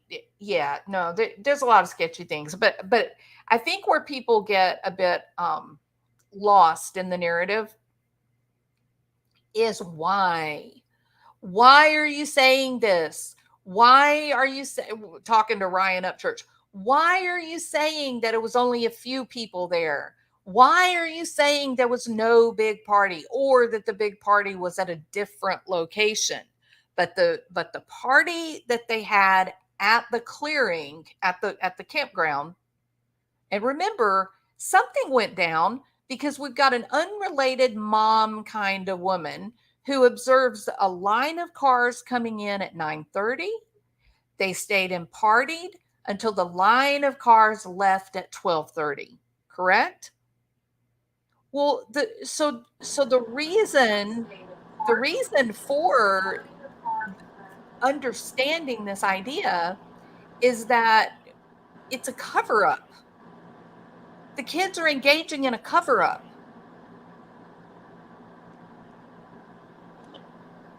That's what I think for sure. Yeah. Sorry, I got lost for a minute on there. Okay. And whether it was, something like an overdose, which it could be. But yeah, I think that the older guys, at that age, a 23-year-old to their 18, 16-year-olds, that is like, they're grown, their parents might as well be, 40-year-olds at that point, so they believe they're going to believe them, especially drug dealers. They seem super scary at that age. Yeah. I could only imagine, being like, they're going to believe you. They've watched all these movies and all the cartel stuff, they'll kill you. Absolutely. Absolutely. And I'm going to tell you, with all the bodies that just come up dead. And I mean, I'm living just outside of Houston, Texas. We've sort of become a little Chicago. I mean, it's gotten really, really bad in town. And somebody's killing these people. Somebody's making these young people disappear. So they may have a reason to be afraid of these drug dealers. I mean, they may very well be perfectly happy to kill them or the people that they love, right? All right. I can hear myself. Denise, thank you so much. Okay, Well, so that's the thing. We Denise, try to pretend that it's not real, just like the sex trafficking stuff, and all of a sudden it's like, no, this actually happens. I mean, oh. thank you so much. Okay, so that's the thing. We try to pretend that it's not real. I can tell you're listening on your TV. Is there any way to turn your TV sound down and listen through your phone? I know you said you broke your phone. TV, is there any way to turn the TV sound down and listen through your phone? I know you said you broke your phone. Yeah, I'm trying to, so I know I'm delayed. My phone is so busted. So I'm gonna hang up. I just wanted to be able to say goodbye, so I didn't have to just all of a sudden disappear again. But I appreciate you so much for coming on. No, I enjoyed talking to you. Of what I was feeling, but yeah, I don't have all the answers. But I feel like it's one more maybe little piece that we can add to the puzzle. I totally agree with you. Thank you so much, Jen.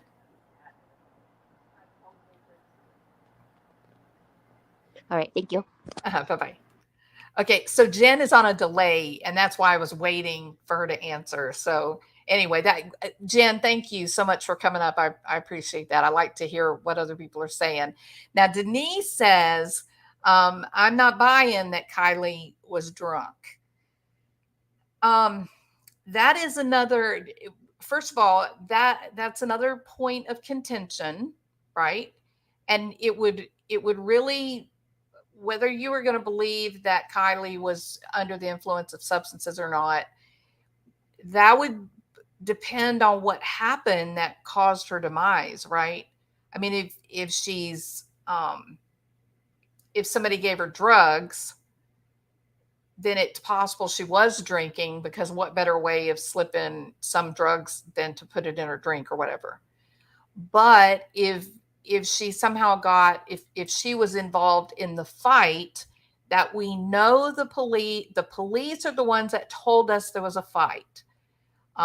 Sammy was really minimizing in the beginning. I mean, that's why, that was the whole point of me pulling up this August the 9th Fox News report, where what Sammy describes is a completely different party than what she's saying now. I mean, what she's saying now is like Scarface, right? It's like Village of the Damned, or I don't know, Lord of the Flies, okay? But that's not August 9th. In the days after, she wasn't saying that at all. She was underplaying that it was a bad situation, that it was a bad environment. But the cops did come out and say that they had uncovered online videos and whatnot of a fight that took place. So we know there was a fight. Gypsy wants your link. Okay, hold on just a minute, Gypsy. Peace. Thank you, Cinnamon.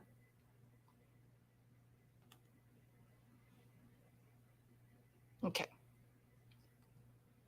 She's covering her own ass. Yeah, maybe. Yeah, I mean, I think there's a lot of them that are doing that.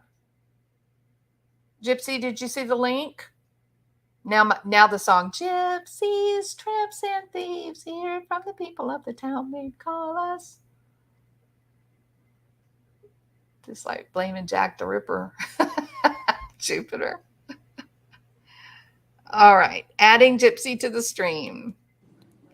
Hey, Gypsy. Hi. How are you? I'm good. I look like hell. That's why my camera's facing the you ceiling. Don't have to be on camera. I know. I can turn it off. When I mess with Streamlabs, sometimes it takes me out of Streamlabs, or StreamYard, I mean. So yeah, you guys will just have to look at my light, I guess. Oh no, you're fine. So what do you think? What, like, I don't know if you want to comment on Ryan's theories or if you want to comment on what you think may have happened. Oh man, I think it's hard because I'll come from this perspective. I have a missing relative who he was murdered, but his body is still missing, and Oh, I'm so sorry. it's terrible. I had to pull teeth to get one iota of. I mean, I had to pull teeth to get the news to pay attention, to even take the story that there was a man missing. Oh, So Ryan, he goes down some rabbit holes, but at the end of the day, he's still bringing attention to the case. I'm not team Ryan by any means, but I'm not like gonna hate on the dude for bringing attention to a case that maybe people wouldn't know about otherwise. yeah. At the end of the day, that this girl's still missing and her car's missing, so she's got it. Something happened. Something's weird, and then like with the car, she's got to be at the bottom of the lake or the car's hidden somewhere. Yeah, in Houston, we have had in the past, I think 2 years, maybe 3 years, there have been 4 people that have driven their cars off into these like flood ponds. Yes.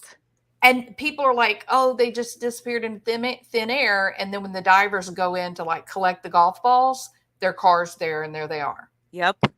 And if you can drown in 15 feet of water and nobody know your car's there, then you can certainly do it in 50 feet of water. Oh, absolutely. Yeah. So so Adventures with Purpose, they got there today. Oh, I know. I'm thrilled. I'm thrilled Right? about that. That's great news. It's going to be great. Yeah. So they're going tomorrow. They're starting in the morning, right off. Fantastic. Yeah. Yeah. So that would be, that may be a game changer. Yeah, it definitely could be. And people wonder why, like, because all those agencies are in the Kiely case, but Adventures with Purpose, they have a bigger budget and they have more experienced divers, and they specialize in looking for cars underwater. Like, that's their specialty. So they're the perfect people to find a car underwater. Absolutely. And I had remembered somebody, I don't remember who I was listening to, but someone was talking about in those particular lakes, they have a lot of really fine soot at the bottom. And one person said it was kind of like quicksand. And if you go in there and disrupt it, it may take a month for all of that soot to settle back down. Oh, and yeah, so that makes a ton of sense. Yeah, and they were trying to be really careful. They would let people do surface searches, but they didn't want to disrupt their water. Yeah, I saw that. And so they reached out. Their dive team went in a few times, and then their dive team got in touch with Adventures with Purpose and said, "This is bigger than what we know how to do." Yeah, and so they agreed then at that point to go do it. So I'm really excited to see what ends up happening. Yeah, it's great that they dropped what they were doing. Absolutely. To come out. Like, it's fantastic. They do such a good job. They found so many people and the thing too is she doesn't have to be in one of those 2 to 3 lakes right next. She could have got lost, man. Absolutely. I've had 2 beers and I'm 30 and I've gotten lost in the woods. Yeah. You know? Absolutely. And I'm not saying she even had to be under the influence. Maybe she wasn't drunk. I've been completely sober and gotten lost driving. Yeah, it's just the reason that I think there was some level of Foul play. Yeah, it is because all of the kids are agreeing to be quiet. Yeah, that news article that came out today where they're like, literally no one's coming forward. Yeah, the only thing they have found has been what the detectives have found themselves posted on social media. Yeah, that's crazy to me. Just because, like, even in my cousin's case, like, we knew stuff. He didn't have parents. Like, I was the first line of direct contact with the homicide detective. And before the homicide detective, it was a missing persons detective. And I was the first line of contact. He's my second cousin, and his body's still missing, but I was the first line of contact. But I still knew more. The cops were telling me a little bit more. I couldn't, like, go post on Facebook or go onto YouTube and tell people what I knew. Not that Right. anybody would listen to me anyways, but Yeah. there were people that came forward, and my cousin was involved with some sketchy stuff, man. Yeah. Like, and there were still people that came forward. Yeah, that's what is so amazing to me. We see, I don't think on any level that out there at the park were 300 people. They may have had a party somewhere else, some other location that was huge, but that park did not have 300 people there. Not at once, I don't think. No, no way. And so how are you taking 30, 40 high school kids and they're not talking? I can't even, my brain, I can't even wrap it around. I can't. If that had been my daughter out there, she and I would have sat down and she wouldn't have been allowed to sleep for 3 days until she told me what happened. I mean, I just can't imagine how they're keeping it quiet. Uh-oh, did I lose you? I think I lost her. Hello? Okay, I may have actually lost my electricity. No. And oh, there you are. You're back. Sorry. That's Sorry. okay. That was my fault. My phone. I'm sorry. You had a call come in, didn't you? Yes. Yeah, it happens every time. But anyway, so that's my thing is I think you can't get 5 teenagers to keep their mouths quiet. Right. Somebody always talks. Yeah, they got more than 20, 30 kids that were there. How are they keeping them quiet? They have to be terrified. Something. Yeah. Or they were just like, I can't figure it out. I never had to lie to my parents when I was that age about going to parties. And I know kids that did, and they did lie to their parents, but like at the end of the day, my parents were like, well, you're either going to lie to me and you're going to go to a party and get drunk, or I will know the truth and you'll go to a party and get drunk and I'll know that you made it home safe. So we always were like, we came to a party, get together, we left together. Like that was just like the golden rule. Like, even if it was me and 4 of my super close, like, guy friends or whatever, like, they'd even come home and stay at my parents' house if I was the designated driver of the night. Like, that's just how we moved. That's how I grew up. It's weird. It sucks that her friends left her there at the end of the day. Yeah. Oh, I can honestly say, same as you, we never would have left our friends. Never. No. I've worked at bars and clubs my whole life. I've knocked out grown men. I'm a little tiny ass girl. I'm 120 pounds soaking wet, and I've knocked out grown men that I don't like to get their keys out of their hands. Yeah. Yeah. I just can't. There's some strange things with these kids not talking, not cooperating. And the only explanation I can come up with is that they're scared. And who would be scaring them other than somebody threatening their family? Right. And then the whole, well, they're scared that their college stuff is going to get taken away from them. Well, they're claiming that, but even that, I don't think anybody's going to take anything away from you if you're just trying to help the situation. Most of them are going to state college anyway. It's not like they're going to Harvard, right? Right. So, I mean, there may be 1 or 2 of them, but by, statistically, it's not many of them that are going. Absolutely. 100%. I mean, they had to come up with an explanation for why they couldn't talk. They couldn't say, because I got drug dealers that are going to kill my mom and dad or my little brother. So, I've done the whole thing. I've been to rehab. I was into drugs when I was at a young age. I was really young and dumb. I was older than Kiely, but younger, about Sammy's age, actually. And I was into like some really stupid shit, and I had to go get sober and clean myself up. But even when I was in super dangerous situations, if somebody else's life was involved and I had to go forward and say, hey, a drug dealer might kill me if I say this, I'm not going to name off the drug dealer if they're going to kill me or kill my family, but I'm going to let people know, like, hey, this is what's up. No, I get it. But now we're finding out that Sammy and her parents have left the state. And so what do you think about the possibility that Sammy finally came clean to her parents and told her what was really going on? So do we know why she left the state? Because I've heard different things. We don't, but I do know this. I do know that she talked about where she was going to college and she's going to a state school in California. So she's not in California. No, they left. That's weird. I know, And you know her right? parents are both private investigators. I've heard a couple of different stories about that. Yeah, I saw it in an article, like an actual physical okay. newspaper article.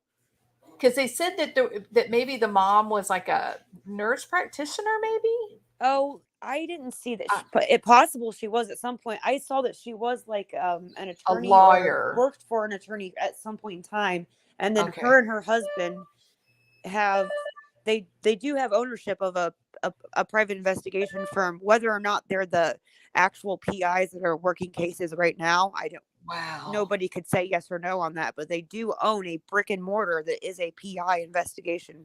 That is so crazy. So really that even makes it more likely that they're trying to go to a safe place. Yeah, get the hell out of Dodge, right? Yeah. I think so. Yeah, definitely. Hey, Calm in the Chaos, welcome. Yeah, cool. Wow, that's amazing. But so what do you think about Ryan? Like, what do you think about his theories? I mean, he's really uncovered some kind of crazy stuff. Well, as far as like, I mean, man, I try to give him the benefit of the doubt because I do think he's trying to help at the end of the day, but he's just pointing his fingers at literally, you can't, who's going to call Ryan? He's going to take the color of your legs and tell you you're not African American and run the tags on your car. The tags on that car were ran. I'm sure you've seen that video. He's like, they were ran 50 times. And yeah, they were, because they were listed from 2 twin dealerships. And it's listed right there. You can look at it. It's 2 twin dealerships that work in connection with each other. Okay, and they're like all listed within the same time period, within like a month. It's listed from a dealership. Okay, explain to me though why that would show like 30 different sales. It's not. I don't know why it's saying sales. That doesn't make any sense to me either. But it's being listed for sale. That's what I'm thinking he's seeing. That's what I'm seeing. I'll have to go back and rewatch it. I obviously don't know anything about buying and selling used cars. I mean, I've only bought a few myself. Yeah, but I know even if you look up the details on my car, it says it's been bought and sold way more many times than it's actually been bought and sold, because it's been traded between dealerships. So that's a function of buying and selling. So each time it goes from one dealership to another, it'll look like it was sold again? Yeah, and every time that it's listed by the dealership, it can look like it's sold again, depending on the state and the tags and this and that and the other.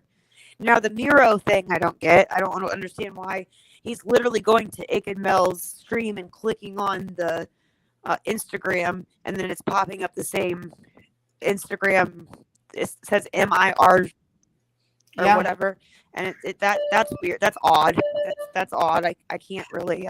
And then the guy called him. Yeah. And when he reverse searched the damn phone number, the Google image is him. It's like, oh, is it? Yes. Oh, I haven't gotten. So there's two. Yeah. So there's 2 people. There's the Ronnie guy. I don't think these are their real names, but there's the Ronnie guy and then the Miroslav. Mm-hmm. And both of them are connected to that house and that car. Oh yeah, that's interesting. Yeah, very crazy, right? Weird coincidence at the very least. Like, but I will tell you that the perpetrator will always go back to the scene of the crime if they weren't caught. Yes. They want to go back to see what's happening with the investigation. They want to see what they found. As time moves on, then they will get like a sadistic delight from nobody knowing it's them. It gives them a sense of power. So I've often said I have zero doubt that Bridge guy, the Delphi killer. Oh yeah, he's totally on these YouTubes, 100%. I have no doubt about it. I've gotten emails before with creepy, weird, unusual comments, and Oh, I wouldn't doubt that. The Delphi guy, yeah. yeah. Woo, So spook fest. Yeah. so spooky. And me and my husband actually talked about, have you considered that the guy that's sending you these emails might actually be the Delphi killer? And I said, well, of course. I mean, yeah, that's why I forwarded it to the investigators, because it's weird and it's scary. And so yeah, I think you have to, if you're going to do this, there's no doubt if someone is getting away with it, they're completely watching this. I know beyond this time. Let me tell you this weird thing I had. So Barry Morphew, I don't know if you know about his case. Oh yeah. Okay. Yeah. Suzanne. Okay. Yes. So Suzanne Morphew. Yeah. The wife. Yeah. So, you get these people coming in and out of your chats, and not direct confrontation. It's just like questions that you might be asked that seem to be exactly the questions Barry Morphew would ask. Right. And so I just thought, I always think in my mind, these cases I'm covering, if there's a perpetrator out there that's not been caught, I can pretty well expect that they may not listen to my channel, but they'll go on YouTube and search their name or search the case and see what people are saying, right? Especially if it picks up any type of, yeah, absolutely. Once it goes on to mainstream media, I think they are so deep in it. I think they love hearing about the crime they committed. And they're completely in all this YouTube stuff. So I never expected, I did a lot on the Barry Morphew case, and I actually went up to the initial hearing, and I never expected anything like this. But as we're sitting in the courtroom, the detective is up on the stand and he's given his testimony. And he starts talking about what Barry told him. And Barry is quoting things directly out of a live that I did. What? And I went, oh shit. It was the most uncomfortable moment, I think, of my life. Like verbatim. Verbatim. Wow. He made one or two sentences that were verbatim. There was a couple extra content, and I knew exactly the live that it came from. I knew exactly the live that I had said that. It was one of the moments where it was like I was talking directly to Barry, just like a couple of times tonight. It's like I'm talking to Sammy. Right. Yeah. And Barry Morphew, during the interview with the detectives, he used my words as an explanation to the cops about why he was not talking. Wow.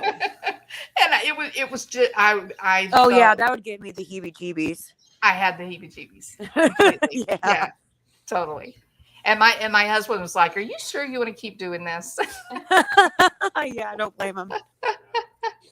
So anyway, they're watching. And so the fact that Ronnie would, if he were connected in some way, the fact that he would call into Icked Mel, it doesn't surprise me a bit.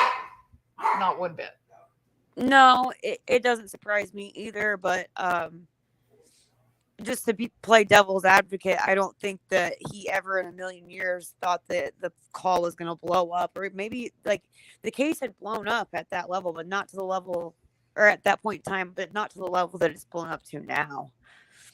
Oh, I don't think that he never imagined his call was going to get scrutinized left, right, and center and be replayed on every YouTube channel and talked about by Ryan Upchurch. And once Ryan picked it up, that was it. That was it. There's no going back now, Ronnie. Yeah. You can run, you can hide, but it will all come out in the wash. You're done. You might as well go to the nearest sheriff's department, turn yourself in. Yeah, all he's got is time and money. Yeah. And then Ryan came out and he said, he's going to give his Hellcat. Oh yeah, I saw that. If one of the kids will tell what they know. Yeah, he's going to give them, and none of them have spoken. Do you believe that? Yeah, that's nuts, man. It is. You know what I would do for a Hellcat? Chop off my arm. Like, right? like And not to mention the $75,000 cash. yeah, and then there was the anonymous donor that added the $25,000 on top of the $50,000. That's excellent, man. Yeah. I couldn't even get Crime Stoppers to pick up my missing cousin's case. I couldn't even get a $1,000 reward out. So where did this happen with your cousin? Peoria, Illinois. And when did all this like play out? March 2021. Oh, so that wasn't very long ago at all. No, and we didn't know that. So just super, like, I know chat doesn't care about this stuff, but just super short version. I get a phone call. He was living with his grandmother, which is my great aunt, and they found her car in a creek on fire. And like burned beyond recognition, even like they had to take the VIN number out of the car to figure out who the car was registered and stuff. And my cousin's nowhere to be found. And for 3 months, we had no idea if he was dead or alive. We had no clue. And he's not the cleanest of people. I had cut off communication with him. I had gotten sober and been in recovery. I've been in recovery for 13 years, and he was good for you. Thank you. He's been on a different level, and it's just not for lack of love, but for lack of my own sobriety. And of course, I had to, cut ties. Sure. But yeah. I mean, even with he was involved with some criminals, man, and even they were talking. And this is what happened. I put it out on Facebook. I'm like, hey, I know criminals are not going to go to the cops and talk to me. Yeah. I ain't gonna tell on you for, doing whatever. Just tell me what you know. And that's pretty much what happened. Yeah.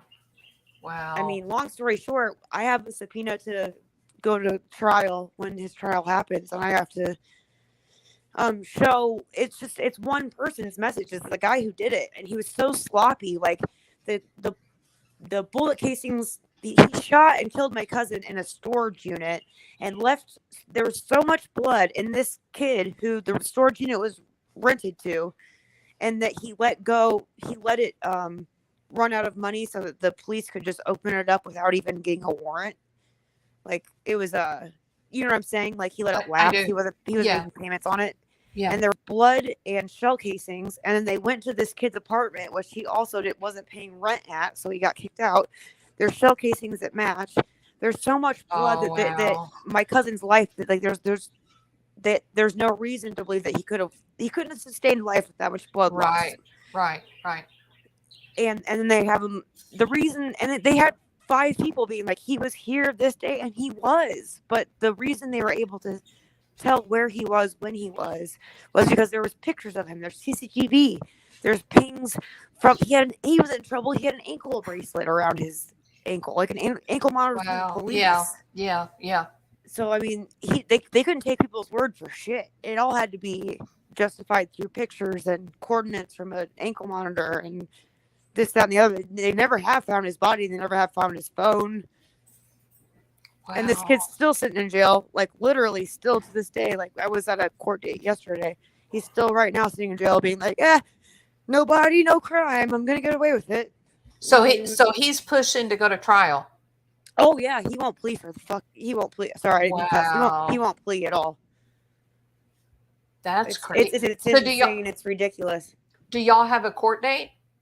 So it was supposed to be on the 29th of this month, and it just got pushed back to January 23rd. Oh, yuck. And for people that are asking in chat, my cousin's name was Gabe Cook, Gabecook. And if you just Google his name, there's a article from the Peoria Journal-Star that'll pop up, and it'll give you there's so much information about how you because this is the first no body crime that my county, and even they've told me that homicide detectives has said in the state that they've been able to put somebody in jail for a no body homicide. But that's how sloppy he was. And this guy's a career criminal. Wow. I see somebody called a ciderologist. Fermented apples. That's not him. No. No, Let's see. Oh, I got if you literally go on Google and you type in shell casings, like literally type in shell casings, and then his full name was Gabriel Cook, but like he's my cousin, I never called him Gabriel. So if it does revolve around drugs and drug use and stuff. Like it's not like an innocent little teenager boy that went missing at a party of 300 people. It's a very convoluted thing that happened. Yeah, I found it. Okay. Yeah, and it's very sad at the end of the day. He has a child with a woman who has never even smoked a cigarette in her entire life. Like she's God. She's the pinnacle of health. And he wasn't he was only 32 when he passed. He wasn't that. Did he hide all the drug use? He didn't really get into it until he was like way late in his 20s. Like late in his 20s. Like he had a kid, he had a job. I babysat for him and everything, and he didn't get hard into the drugs until he was always kind of drinking and on the edge of maybe being an alcoholic even at points in time. But he held a job and stuff. At the end of the day, he was a great dad. But then like it just went downhill. It went from crack to meth, and it went downhill fast. I'm so sorry. So it says officers found shell casings and blood in a Peoria storage locker earlier this year in connection with the case of a missing Marquette Heights man. Yeah. The owner of the storage locker, Alan K. Schimmelfleming. Yeah, I know it's a hard one to pronounce. I know. I can't spell it either. Like Schimmelfennig. Schimmelfenning. Yeah, no, I know. It's terrible to pronounce. We're gonna just name him Shimmy. Yeah, that's fine. The owner of storage locker, old Shimmy, 28 years old. Yeah, they call him reckless on the streets, which he is reckless. He's an idiot. Okay, old Shimmy, 28, of Peoria County, stands charged in the death of Gabrielle Cook, whose family reported him missing on March 8. Shimmy appeared in Peoria County Circuit Court on Thursday on charges of first-degree murder and concealment of homicidal death. Bond was at $2 million. And it still is. Wow. Assistant State Attorney Jason Ramos told Judge Albert Perham that prosecutors believe Cook was shot on the 8th and he hasn't been seen since. Police contacted hospitals throughout the area to see if Cook had been treated and found that he had not. Based on the amount of blood found in the locker, the blood loss would have been fatal. Yeah, and you got to remember what you're reading is what anybody, like I said, obviously you're Googling it. You didn't even know who he was. Right, so right. I've seen the pictures of the blood. And it was shocking. Oh, it blew my mind. And I went to school for criminal justice. I have a degree in paralegal, and it blew my mind. So do you think they just shot him and left him there to bleed out? No, I know what they did. They shot him and then they loaded him in the back of his own vehicle. And the Alan Shimmy, we're going to call him Shimmy. Alan Shimmy drove the car into this creek. It's called Kickapoo Creek, but it runs right. Like if you follow the current, it runs right into the Illinois River. And Gabe's body's either in the river, and we're never going to find it because it's been over a year now. Yeah. I mean, the chances are, and if they do find bones, they're going to have to find the skull and match it with teeth at this point. And that's, I mean, there's a million sandbars around here. I mean, there's the chances of his body. I've heard 1,000 theories from all these really spun out people that are on hardcore drugs, and they were trying to help, but at the end of the day, they didn't really have any credible information.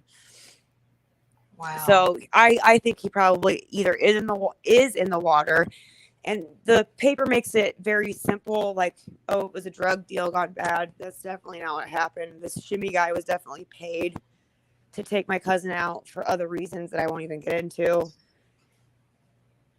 So was it for drugs or was it another problem? That was how he got him. That's how he lured him to the storage unit. My cousin went to pick Alan up, and then they drove to Alan's storage unit. This is his storage unit that he was paying for. Yeah. Shimmy's not very bright, is he? Yeah, he's not. None of that. Girl, he didn't even turn off his phone, girl. They know that they know for a fact he walked home from where he dumped my cousin's Jeep. Because of how slow and I'm talking about walking home. When I say walk home, I'm talking about he's walking to his folks' house. Yeah. So, but they know he walked there because he's pinging, boom, boom, at 2 miles an hour or less than that. He's not a fast walker. That's fun. Well, I mean, it's not funny, but No, he's not smart.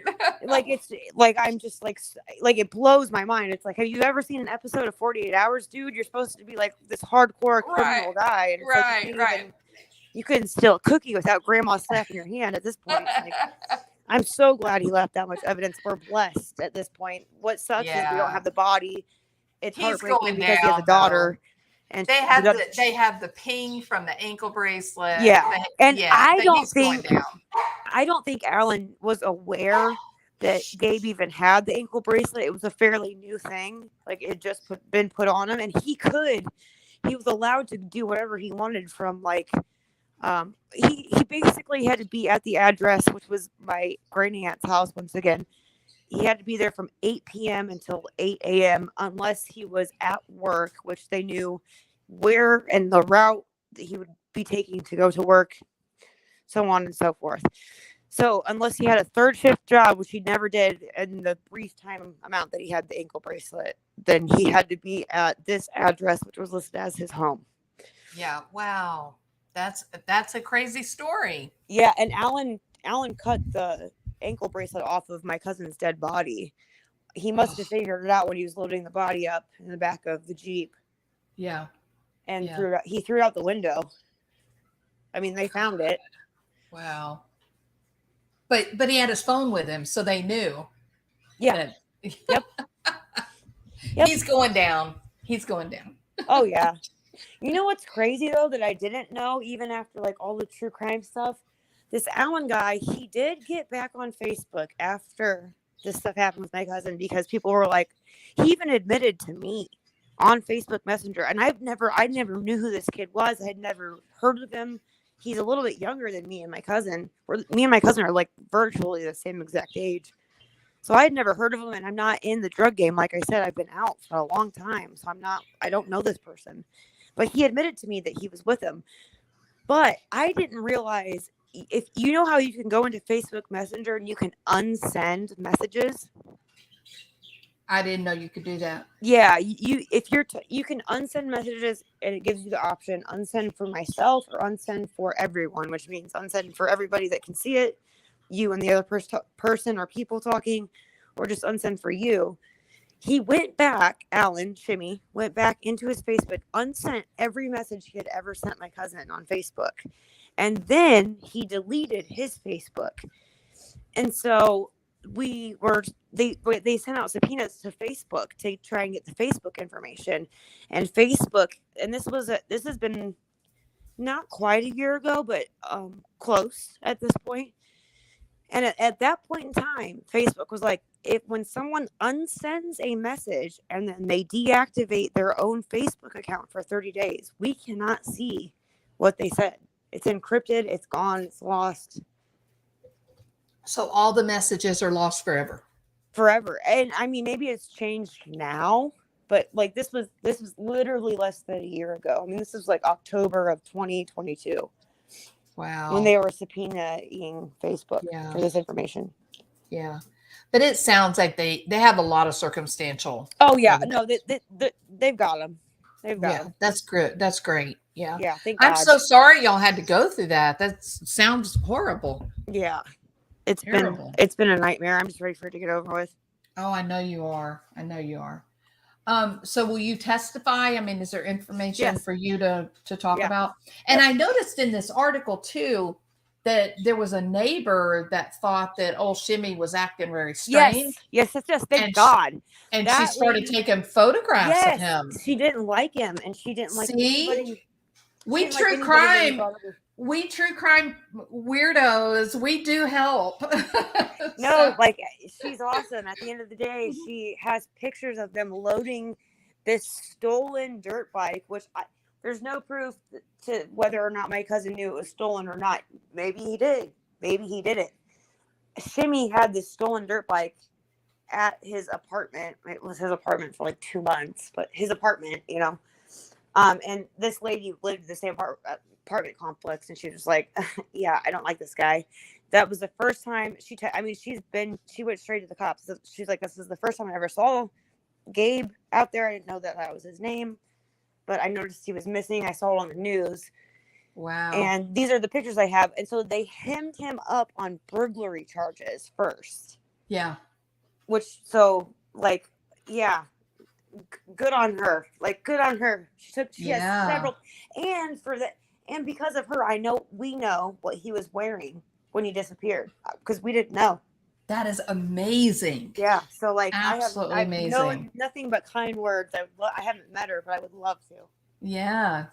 Well, maybe you'll be able to after the whole trial. Maybe, yeah. It's a good idea. So, well, wonderful. Yeah. So I'm going to try to get back to this discussion about Kiely and. So what do you think about Sammy and her mom and dad leaving the state? Do you think that's just a regular little vacation, or do you think that it's something to the whole idea that they're hiding out? Well, I mean, she's been leading this teen to teen thing, right? So where are you going, girl? You're 18.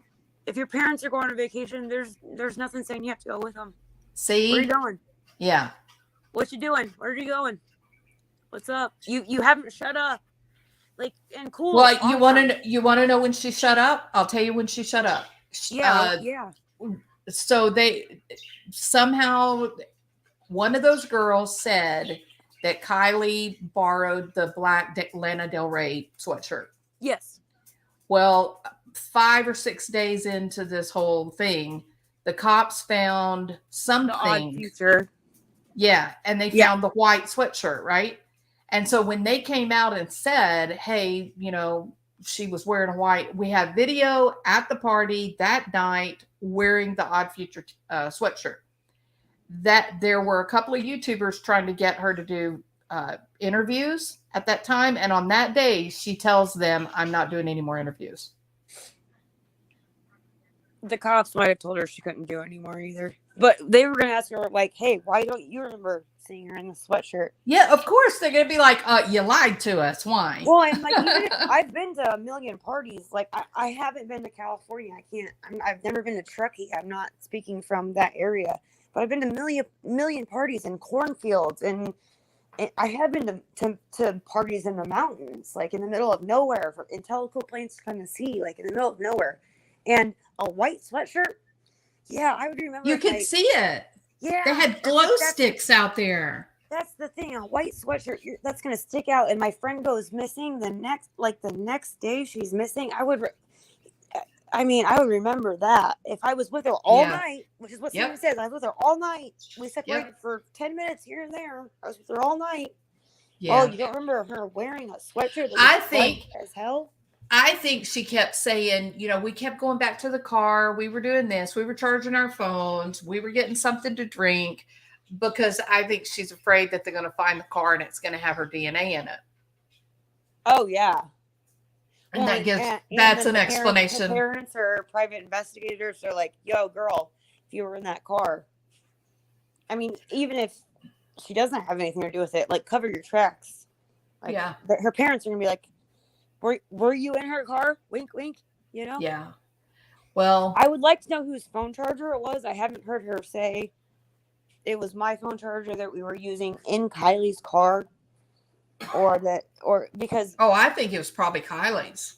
Yeah, that's what I've been assuming this whole time. I'm trying to play devil's advocate and trying to get the benefit of the doubt. Yeah. I'm trying. Yeah. And it's almost impossible. Yeah, but, when you listen to these phone calls with Icked Mel, and then you listen to some of the things that Ryan Upchurch has found, you listen to Sammy, just like a while ago when I went back to that early August the 9th Fox report, where she says that they weren't scared, nobody bothered them. It was a really great environment. And now we've come in a week's time to, I was scared. I was overwhelmed. I wanted to leave the party. Come on, Sammy. Like, how did we get there? I know what interview you're talking about on Fox. The first interview I ever saw, I can't even remember what the station or who it was that picked it up. It was not Kylie. Sammy and Mags, and they were in like literally like a white shirt, like basically what I'm wearing, just like a bang in my white tee, that type of shirt. Right. That said, "Find Kylie." It was like written on it. And they were Mags, like the first thing that I am aware that she ever said was, there was 5 guys standing next to me that were basically making me do bong rips. I mean, that's Right. and Kylie's standing next to her and she's like, yeah, there was a bunch of older guys pressuring us to like do things we didn't want to do. Yeah. And then it changes from that substantially, like within less than 24 hours. And then changes back to that. She says something like, it started getting really bad at 10:30. Things were really getting out of hand fast. Yeah, I'm somebody who could take a lot of sensory, and it was overwhelming for me. I've been underwhelmed before. yeah, that I was underwhelmed, and even I was overwhelmed, and I can handle like festivals or whatever, she was trying to compare it to.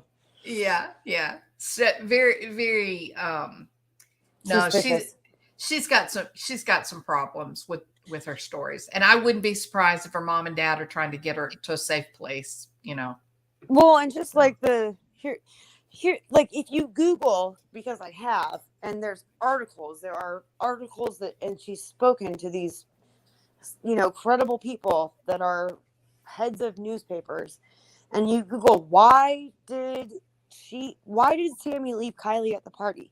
She says in the interview with All American Dream Chaser, she says it, but she also says it again and again and again, that she's like, well, she was too drunk, so I wasn't going to ride with her. I thought that she would find a different ride.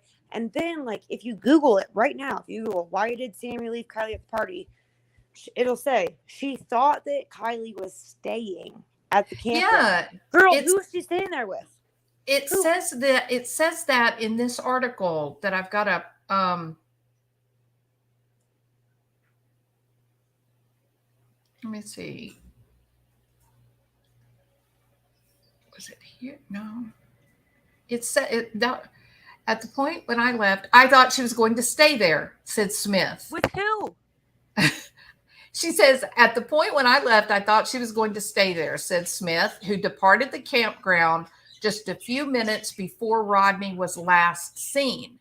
Okay, hold on a damn minute. How do you know? Because hasn't Sammy been telling us that she was the last one to see her? Kylie? Yeah. Well, the phone thing doesn't make sense. And like I said, I keep trying to treat this as devil's advocate, benefit of the doubt. But why, girl? Your parents are private investigators. Why are you saying you got a phone call from a girl whose phone wasn't working? At 12:36? Yeah, and today, 12:33, police said that. Today, the cops said that the last contact was at 12:33, and there is no other verified contact after that. They said that today, which means the story that this young lady has been pushing, that she called at 12:36, doesn't seem. Bullshit. That's right. And if it's not bullshit, she called from someone else's phone. And hey, it's super easy. Hey, I called from this weirdo's phone, but he had this sweatshirt. And and I don't think she had Kylie's number memorized. I don't believe that. I don't think they were that good of friends. I mean, even, have you seen I think you pulled it up, The Evil Exists, just like Instagram messages between him and Mags. Mags is like, it was him and Kate. The creme lady. Yeah, creme brulee. creme brulee chick. I'm not trying to like make light of it. I just don't know how else to describe her. But that chick's messaging Evil Exists and is saying, yeah, dude, they never hung out. She didn't know where Kylie lived. Yeah, she said it was going to take Kylie 45 minutes to get home. Her house was 13 miles from the campground. Yeah, 12 miles. But I saw a family friend on News Nation come forward on News Nation. And they're like, oh, it should have taken her 10 minutes to get home. Okay, if I'm doing 100 at 12 miles, it's going to take me longer than 10 minutes. I don't, Well, there's some kind of weird, I don't know why it would be that hard to find out, like, how long it would take her to get home. well, it's gonna take somewhere between 15 and 20 minutes to get home. At least. And that's all. Yeah. At I mean, least. it's not gonna be 45 minutes to get home. That's just silly. It shouldn't be no 45 minutes. It should also not be no 10 minutes. No, but I could see where people would say round down. Yeah, maybe. Instead of like saying 45 minutes, saying 10 minutes. Yeah, it's more reasonable. 10 minutes would be closer than 45 minutes. Yeah. Right. No, I mean, that would be, absolutely. yeah. Yeah. But the location of the road and where it is, that once they got out on the road, she'd have been able to drive 55, 60 miles an hour to get to her house. She'd have been there. She'd been right home, not 45 minutes. Sammy does not know anything about her. Yeah, Sammy doesn't know anything about her. But she said, Sammy told Fox, at the point when I left, I thought she was going to stay there. Everybody was camping. Everybody was camping. That's what she told Fox News. This is not Fox 40. This is the big Fox News. Right. Everybody was camping. It was late enough that she should have stayed. That's what she told them. And remember, the lady camping said that there was a line of cars that came in at 9:30 and there was a line of cars that left at 12:30. 12:30. Nobody camped. This girl lied all over the place. I'm telling you. And you've seen the report about it was a male. He came forward to the police. I don't know if it's been listed as an official statement or not. I think it has. But supposedly he fell asleep next to Kiely's car. And when he woke up, Kiely's car wasn't next to him anymore. He fell asleep because he was too drunk to drive. He didn't know Kiely. He was an older guy. He was an older guy that was at the party? He was like, I'm not talking like old dude. He was like maybe 20, 19, 20. So he did see her car. He came forward to the police and said, it was all over Reddit for a minute. And then I'm very certain I saw a police report that said we've had somebody come forward that said they fell asleep next to what they believed was Kiely's car. And when they woke up, Kiely's car was gone. I don't think I heard about that one. Wow. She was Kylie's shadow apart from the last 30 to 40 minutes. Yeah, okay. Crime Story said she wasn't driving 55 and she was stoned. I know, everything's in slow motion. If that was the case, her hitting her head, would there be evidence for the police if they searched and went out there? I would totally take a cadaver dog out there to see if they hit around where all the kids were. Well, they have. Yeah. But we don't know if they got any hits. They came forward today on News Nation. They said we had cadaver dogs out at Prosser. What's it called? The campground. Forgive me. They were like, we had cadaver dogs out there. Just we're trying to follow a scent and it doesn't go anywhere. So they did not find her scent? No, and you wouldn't imagine that a cadaver dog. They specifically said cadaver dogs, so they're looking for a cadaver. They're not looking for her scent per se. You know what I'm saying? So they should bring out some tracking dogs, right? Yeah, but if you're in a sea of even, they're trying to say 200 to 300 people. Let's be realistic. There's 50 people out there at a time. There's 25 people there at a time. You're going to lose your scent real fast. I don't think there was 300 people there. Now. No way in hell there was 300 people there. And I'll tell you what, a bloodhound will have no trouble picking up her scent. Oh, I agree with you. Yeah. I just think that it probably fell off either at where her car was parked or. Yeah. She's either going to be with the car. Like, we got to find the car. Oh, I think she's going to be with the car. Yeah, 100%. I do too. Secret fight club or a secret something where you all agree if something happens and no one talks. I can see that, Wildwood. Yes, I agree. Something like that. The cops seem to think that the fight was important, right? Don't y'all think they felt like that was important? Why? I don't know, but they definitely drew attention to the fight. Yeah, we Amber. used to fight. We used to box at parties here in my hometown, and it wasn't nothing. It was like friendly fights, and I'm not a Sammy fan. Yeah. I don't know, but I don't know anything about the fighting.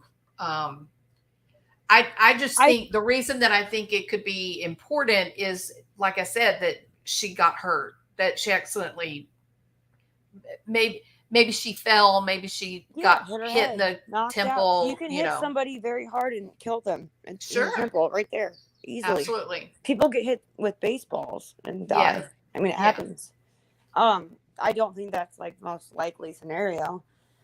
Could it have happened? Absolutely. But well, I will tell you this, okay? This is true. So, someone who dies of a fentanyl overdose, that is not a pretty death. That's I know, honey.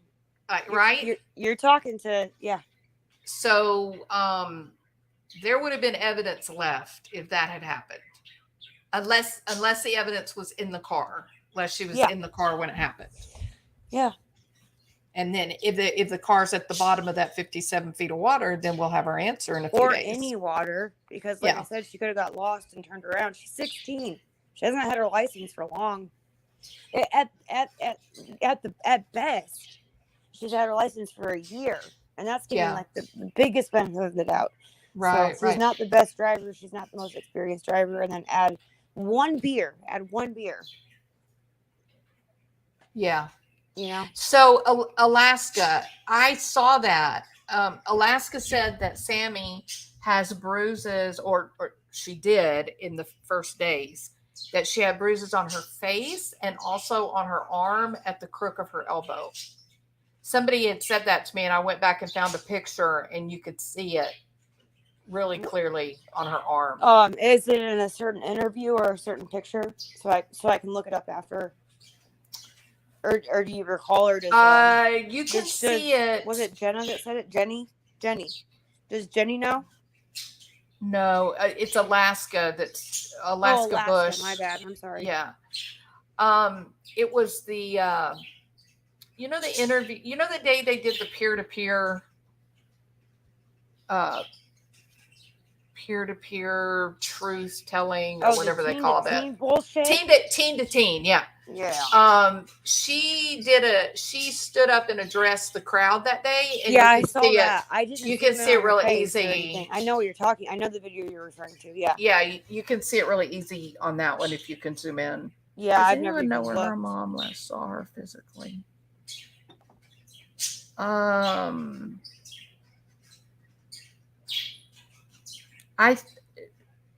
She didn't see her on the 5th. Was it the 3rd? She probably would have seen her on the 3rd. I thought that her mom did see her on the 5th. She saw her before she went to Hot August Nights, I thought. No, her mom was out of town. For Hot August Nights, right? Yeah. But in Reno. Yeah, but weren't they gone a couple of days? I could be mixing stuff up. I can't get on Google at the same time I'm on stream. I just can't. You could probably look it up right now and just see when the last time that she actually had eyes on Kiely. Yeah, so Alaska Bush says that the bruise that's on her face, that it was on the right side beside her hair by the bangs. And Sammy's never admitted to being in a quote unquote friendly fight, right? No. I haven't seen it. No, and American Dreamcatcher. Yes, actually Dream Chaser. Actually brought up the fight, and she her answer was strange. She was uncomfortable talking about the fight, I think. She sits in the treetop all day long, rocking and a bopping and a singing this song. All the little birdies on Jaybird Street love to hear the robin going beep, beep, beep. Rockin' Robin. Hey, Rockin' Robin, how are you? Okay, sorry about that. I have to do that when he comes in. Or when she comes in. That made me laugh, man. It's been a long time since she was in here. Okay. Yeah, so I don't know. Maybe it was that early that morning. And for some reason, because the even the newspaper reports are She had plans to go to Hot Reno night. She changed her mind. Her mom went. She didn't go. So I've always, and I maybe I made this up in my head. Like, chat, correct me. You correct me if I'm wrong. But I thought that I knew for a fact that her mom had seen her. I wanted to say her mom saw her, and I'm not. I want to say it was like in like around the 3:00 p.m. of Mm. August 5th. She laid But eyes on her. I thought she was late coming back, that they had left by the time mom got home. I don't know why I thought that though. You could be right. Like I said, I'm not pulling up articles while I'm speaking. But it is, it is very strange that couple that died had the car accident. That's so sad. So strange that they were at the same place as Kylie's mom. It's a strange thing. It's a coincidence from everything. Yeah. I read the police report, and it sounds like they got thrown from the car.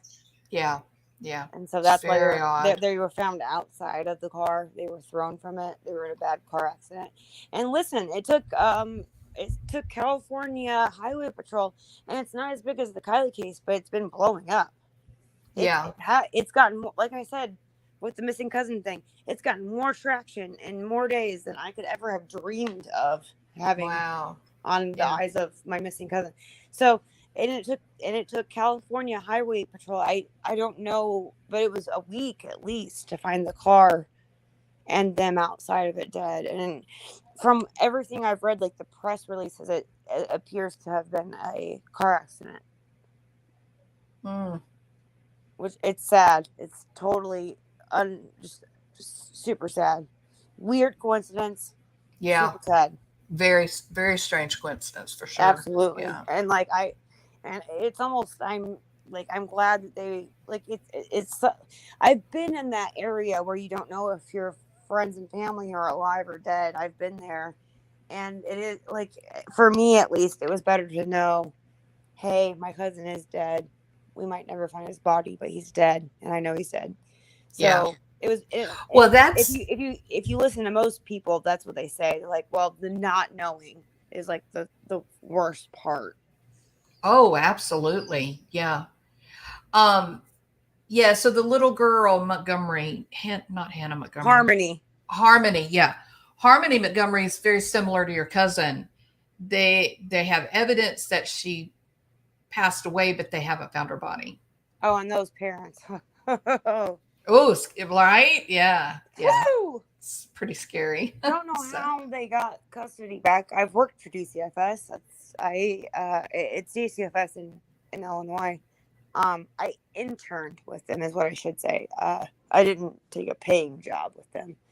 I've also worked for other agencies like the Children's Home. I don't know if you have that where you're from, but it's a thing around here where it helps kids that are like underprivileged, or they have very young parents, or parents that aren't in any way financially, they didn't have an abortion or adoption. They're trying to keep their kids. And so I've worked with that stuff, and it's just like there's resources, there's plenty of resources, and then you still gave them her.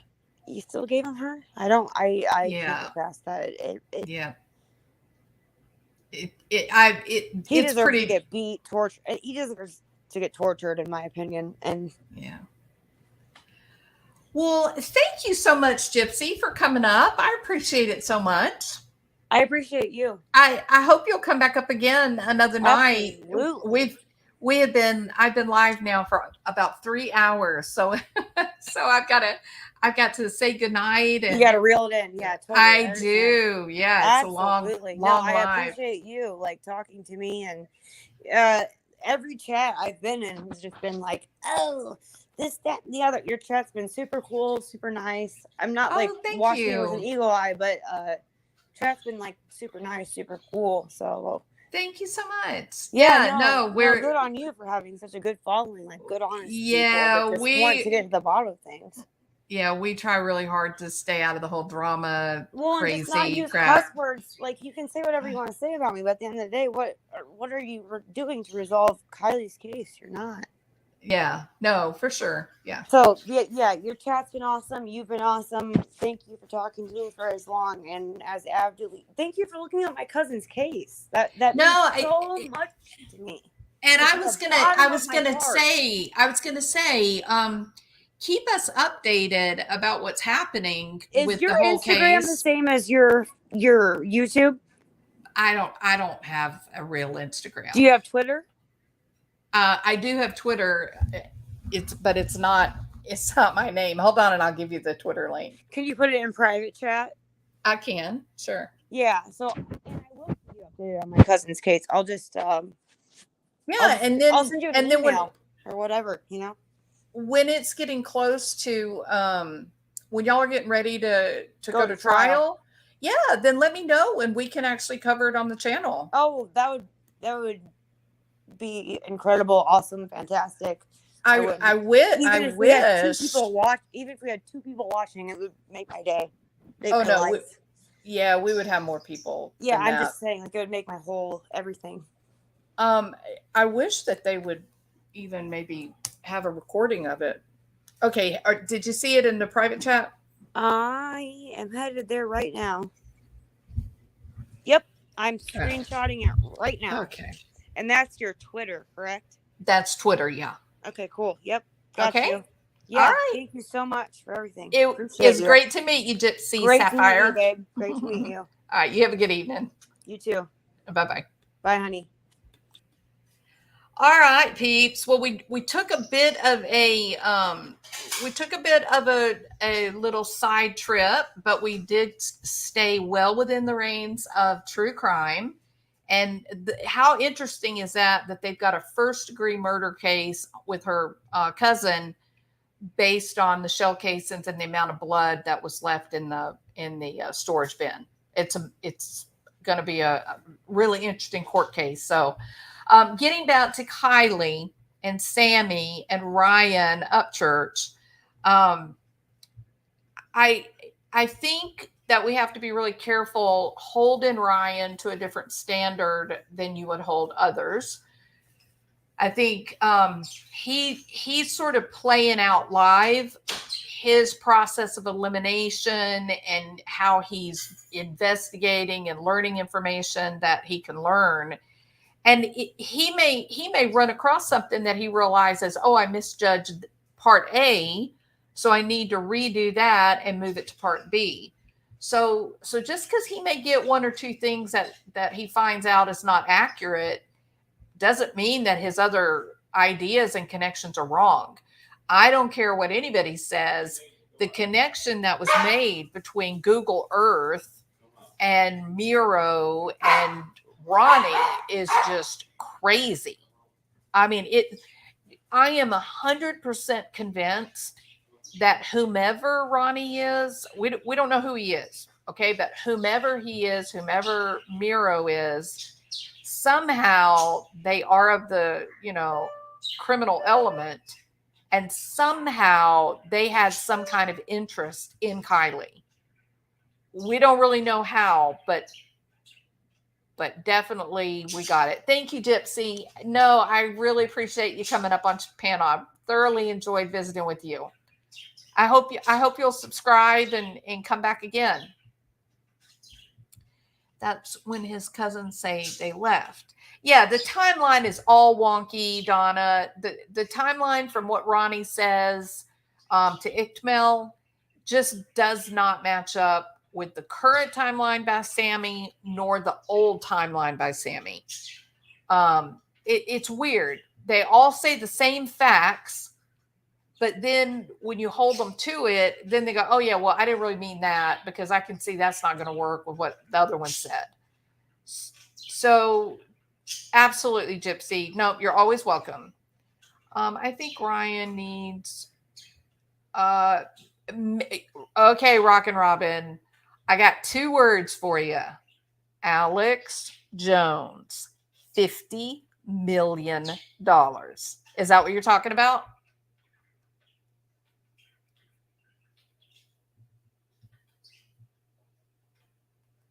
Oh, is Jeep, are you part Mermaid Jeep?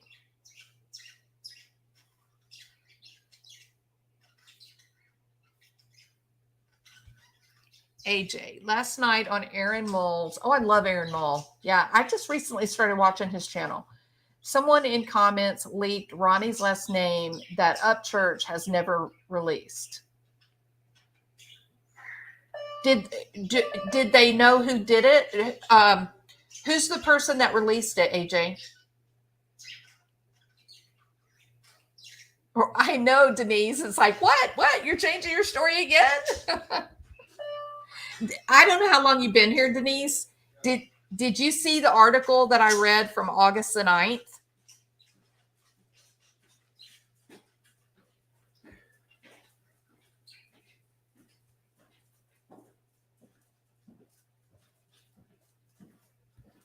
Miro is from Roseville. A girl called into Dolly's saying she knew Coke guy from Roseville.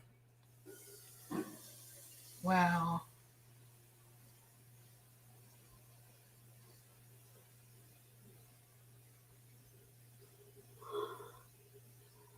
Who? Jetta from Texas. Hey y'all. Jetta, do you want to come up on panel and tell what you know?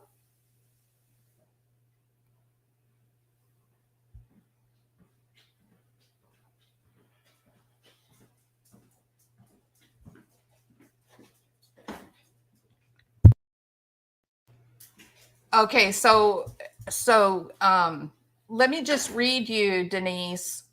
This is an article by Fox News, not Fox 40, not the local Fox affiliate, but the big Fox News. And it was printed August the 9th, which was just 3 days after Kiely went missing. And they interviewed Sammy. Weird, right? But anyway, so they interviewed her, and she says, hold on, let me find it.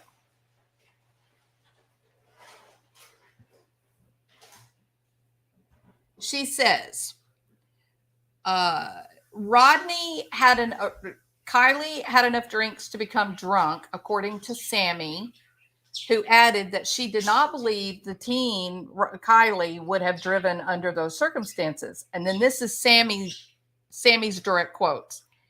At the point when I left, I thought Kiely was going to stay there. Everybody was camping. It was late enough that she should have stayed. She's not the type to go and drink and then drive drunk.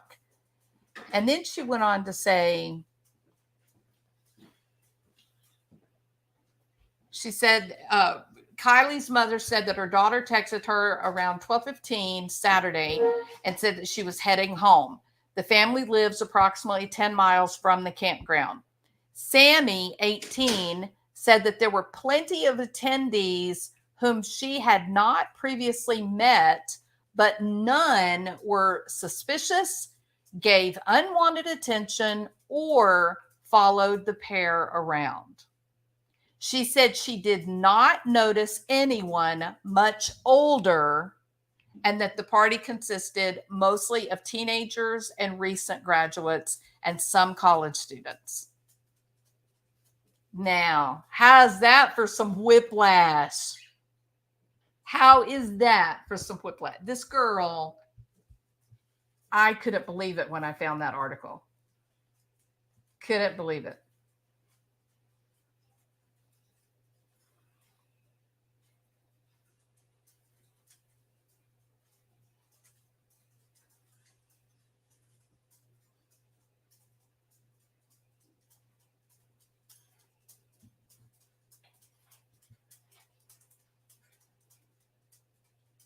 It's on Dolly's channel. I'll go over there and look at it when I finish tonight. Oh, yeah, Robin, he's got plenty of protection. He doesn't have to. He's protected.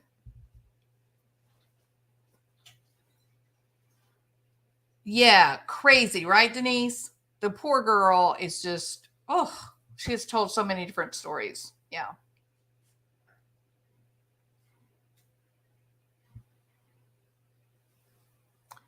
All right, people. This has been a 3-hour live.